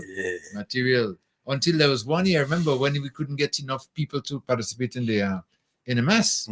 He said, "Kim, man, listen, man, let me just give them a costume and let me just have fun." You see, that's it. And Kim, you see people like Shag and this lady, Bennett's mother. What's her name again? Oh my goodness. Bennett. Bennett. Okay. Ellen. You're talking about. Not Lucy. No, what was the name again? She's related to George Andrew. Yes, I know talking about. Day in, day out, she would do mass. Yes, she yes, I forget her name now, but she was passionate. I'll tell you something. Oh God, and somebody who passed recently at the age of I think 106 in 105 in England, Eli Thompson. Yes. Well, Eli Bartholomew Thompson. She was the the face of culture in Leicester, When you're in Tatai Ban, you're in thing, Tatai. Tatai. When you're in Tatai Ban, you're performing and so on and so forth. You just have to, you do your best because you want to clap you down, So yes, and those people that we shouldn't let them go, unrecorded. How is them again, boy? Oh God, it's not Bennett. Millicent. No, Millicent. Yes, Millicent. Yes. Duncan. Yeah. Duncan, Yes, correct. Well, somebody just messaged it for me. Yes, Millicent. Sophia Millicent. Yes, man. Those people, they must be. She was passionate. You kidding me? She was like cultural icons, man. Huh? I put them as cultural icons. Yes. All of those people who contributed in some way to the sustenance of the culture. Okay, as a whole. Yeah. And that's it. These people made Caribou proud. Yes. Very proud because they were passionate about doing, and they never stopped until the end. This Andrew guy, I think he's big Andrew's brother, the one who used to leave England and come here to play sweet mass. Is Wim? Oh God. Wim come. Well, Leo must stop myself in there for him. Those people like that around. All right, gentlemen, if you just give me 1 second, there are too many calls been waiting, but I'm going to take the last lucky caller. Yeah, okay. And ask them to try to wrap it up fast. Okay. Caller, give you a chance to make a contribution. Caller. Yes, man. I just said hi and good evening to the brethren. Hey, bro. How you doing, man? Good. Yeah. Everybody all right? Yes, everybody's good. Thank you. Yes. Good, thank you. Yes. Yeah. Well, I wanted to just make a squeeze a point to you all this evening about you're not good athletes in Caribou. Athletes? And they function well in the games in Grenada. I don't hear no big them up. I had them written down, I have to send in the names for you all. You had I think it's a very good long distance runner and another one. That's probably his bar secondary. So tell us. You have the names of you? You in the sports last week in the Ariza Sports. Okay. Yeah. On the mainland, yes, I saw them. So please get the name of those people, big them up, go on, keep close to the people, get these young people, they are potential medal winners. Yeah. Yes. I'm talking about the internationals, right? Yeah. Okay. Well, so talk to Kevin, hug and kiss these people and them. And I hear you tell me nothing about Mr. Taliban. Them Trinidadian men, they let them bring on a band, they will give you back. No, we have somebody from. So you have we have Mr. Gay here as we speak, Oh, you have, right. You have Gay there? Yeah, man. Gay, yes, man. Lloyd Gay's son. Oh. Yeah, man. Yes. All right. Yeah, man. So that's the part I wanted to include. Okay. And I just rush and make that point. So work on those. When you have young people, you can't lead them to go astray. Amen. And Amen. when they're showing potential, please. Yeah. Do that for me, right? Well, point taken, we stand corrected. Good observation. Yeah. And stay blessed as usual. Thank you. Caller, just keep strong in the Caller, just before you leave, I see you all have a new prime minister. What are the prospects? We have a new prime minister. Yes. You mean the young deacon? Young deacon, you mean? Well, yes. Let's call him that. No, well, that man is a world leader. That man, all them policies that man have, is being followed by other people. You know. You see Rowley make the move yesterday. Yes. And that is the same technique. You realize when they go in the CARICOM meeting, they realize what happened. That he's highly rated, and the older man at 77, they're on the decline. Right. 78. Yes. All you have to do, speak less in terms of cautious words. This international politics is deadly. You understand? I mean, you should go and see the file they released today about the killing of Kennedy. Yeah. And you'll have an idea of how deadly politics is. Yeah. You know, so my advice to you all, speak in his ears and be cautious with his words in the international scene. Jealousy is deep. You know what I'm saying, man? Right. I agree with you. Not that easy. Point taken. Yes. Point taken. You have to know how to dance. Yes, the music is playing, but you don't know how to dance. Well, when to spin the lady around and when to raise she toe, you don't know how to do. Good observation. Good observation, yes. Caller. But I leave you all the wise men. I leave you all the wise men to communicate that. Okay. Thank you. All right. Okay, Caller. Thank you so much. Yes. Well, actually, I think we did, because I know there's Ion Motley and Deacon, especially the Republicans in Florida. Yeah. Because anytime you big up Castro or Cuba, you become public enemy number one. I mean, it's your right to do so, but these people will have something against you by exercising your own good right. Yeah. Good observation, Caller. But I think Motley is a very strong woman, Well, I just admire her. She bad like that. Yeah, admire her. The people in Barbados love her. Well, the world? Yeah, the world. Because I heard she delivered a speech in the UN, and I was really taken aback with that. Everything was on point. Yeah, man. She's so brilliant. Oh, brilliant. And There's good no other word to express about this lady.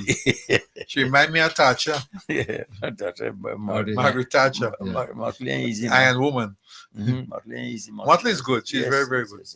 And she's honest. Yes. She doesn't bad talk no government. No. Last time she came to Grenada with the NMP convention and they thought she'd have bad talk the NDC, which she didn't. No.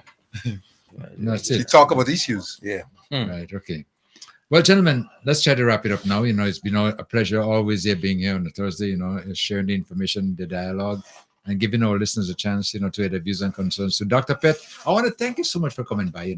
You have been fulfilling a nice service in Carriacou, and I know Carriacou love you, and you love Carriacou as well too. So we just say keep up the good work, and whenever you feel like coming by on Vibes FM with us, feel free to do so. Well, besides that, I'm on Vibes FM twice a week, so yes. So once I come to Carriacou and I do all my work, I just pop in. Right. Okay. I don't have to ask to come in. That's my station. I forget that. Okay. So, Leo? Well, I was about to say, Dr. Pett, I'm not thanking you for coming by, but I'm thanking you for who you are and the passion you exhibit and the work you do for Carriacou. That's the way I'd like to say. Thank you so one more time. You're welcome. And again, as usual, my Redeemer, boy, what are we going to do without you? I mean, we're watching that. Yes, no. That contribution continues to exist and exalt us and bring us to the highest. I mean, this service is so very, very important. Kim, we can't thank you enough. And to those who listen to Vibes FM and those who are able to spread the word around, we thank you too. Stay listening and let the struggle continue. And Cox, I talk too much about Cox. Yeah. You just want to take out the you want to call Senator Coy? Yes. Senator Coy calling you? You calling me? Watch him out. Yeah. Yeah. Of course, I always look forward to dialoguing and discussing issues. A platform where we can learn from each other and learn with each other. I want to say thanks to all the callers, those of you who have shared messages and texts and so on and so forth along this program for today. And I'll leave us with this thought that I raised earlier on about how prepared are we in going forward. We are living in some critical times with our water. We're living with some times when hurricanes and disasters are likely. So we have to take that extra care and prepare ourselves in whatever way we can, because we have had an experience not too long ago and we understand what destruction is. So with that in mind, let's continue to prepare. The views expressed on this program are those of the host and guests and not the views of this radio station.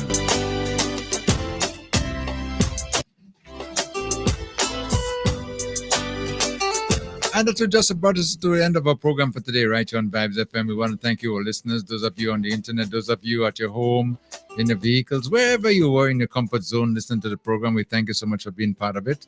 And those of you called as well, making your comments, your contributions are always welcome and appreciated. I'm your humble servant, and until next time, yours truly, Kim the King. It's been a real pleasure. See you next week, hopefully same time, same place, right here, 10 a.m. to 2 p.m.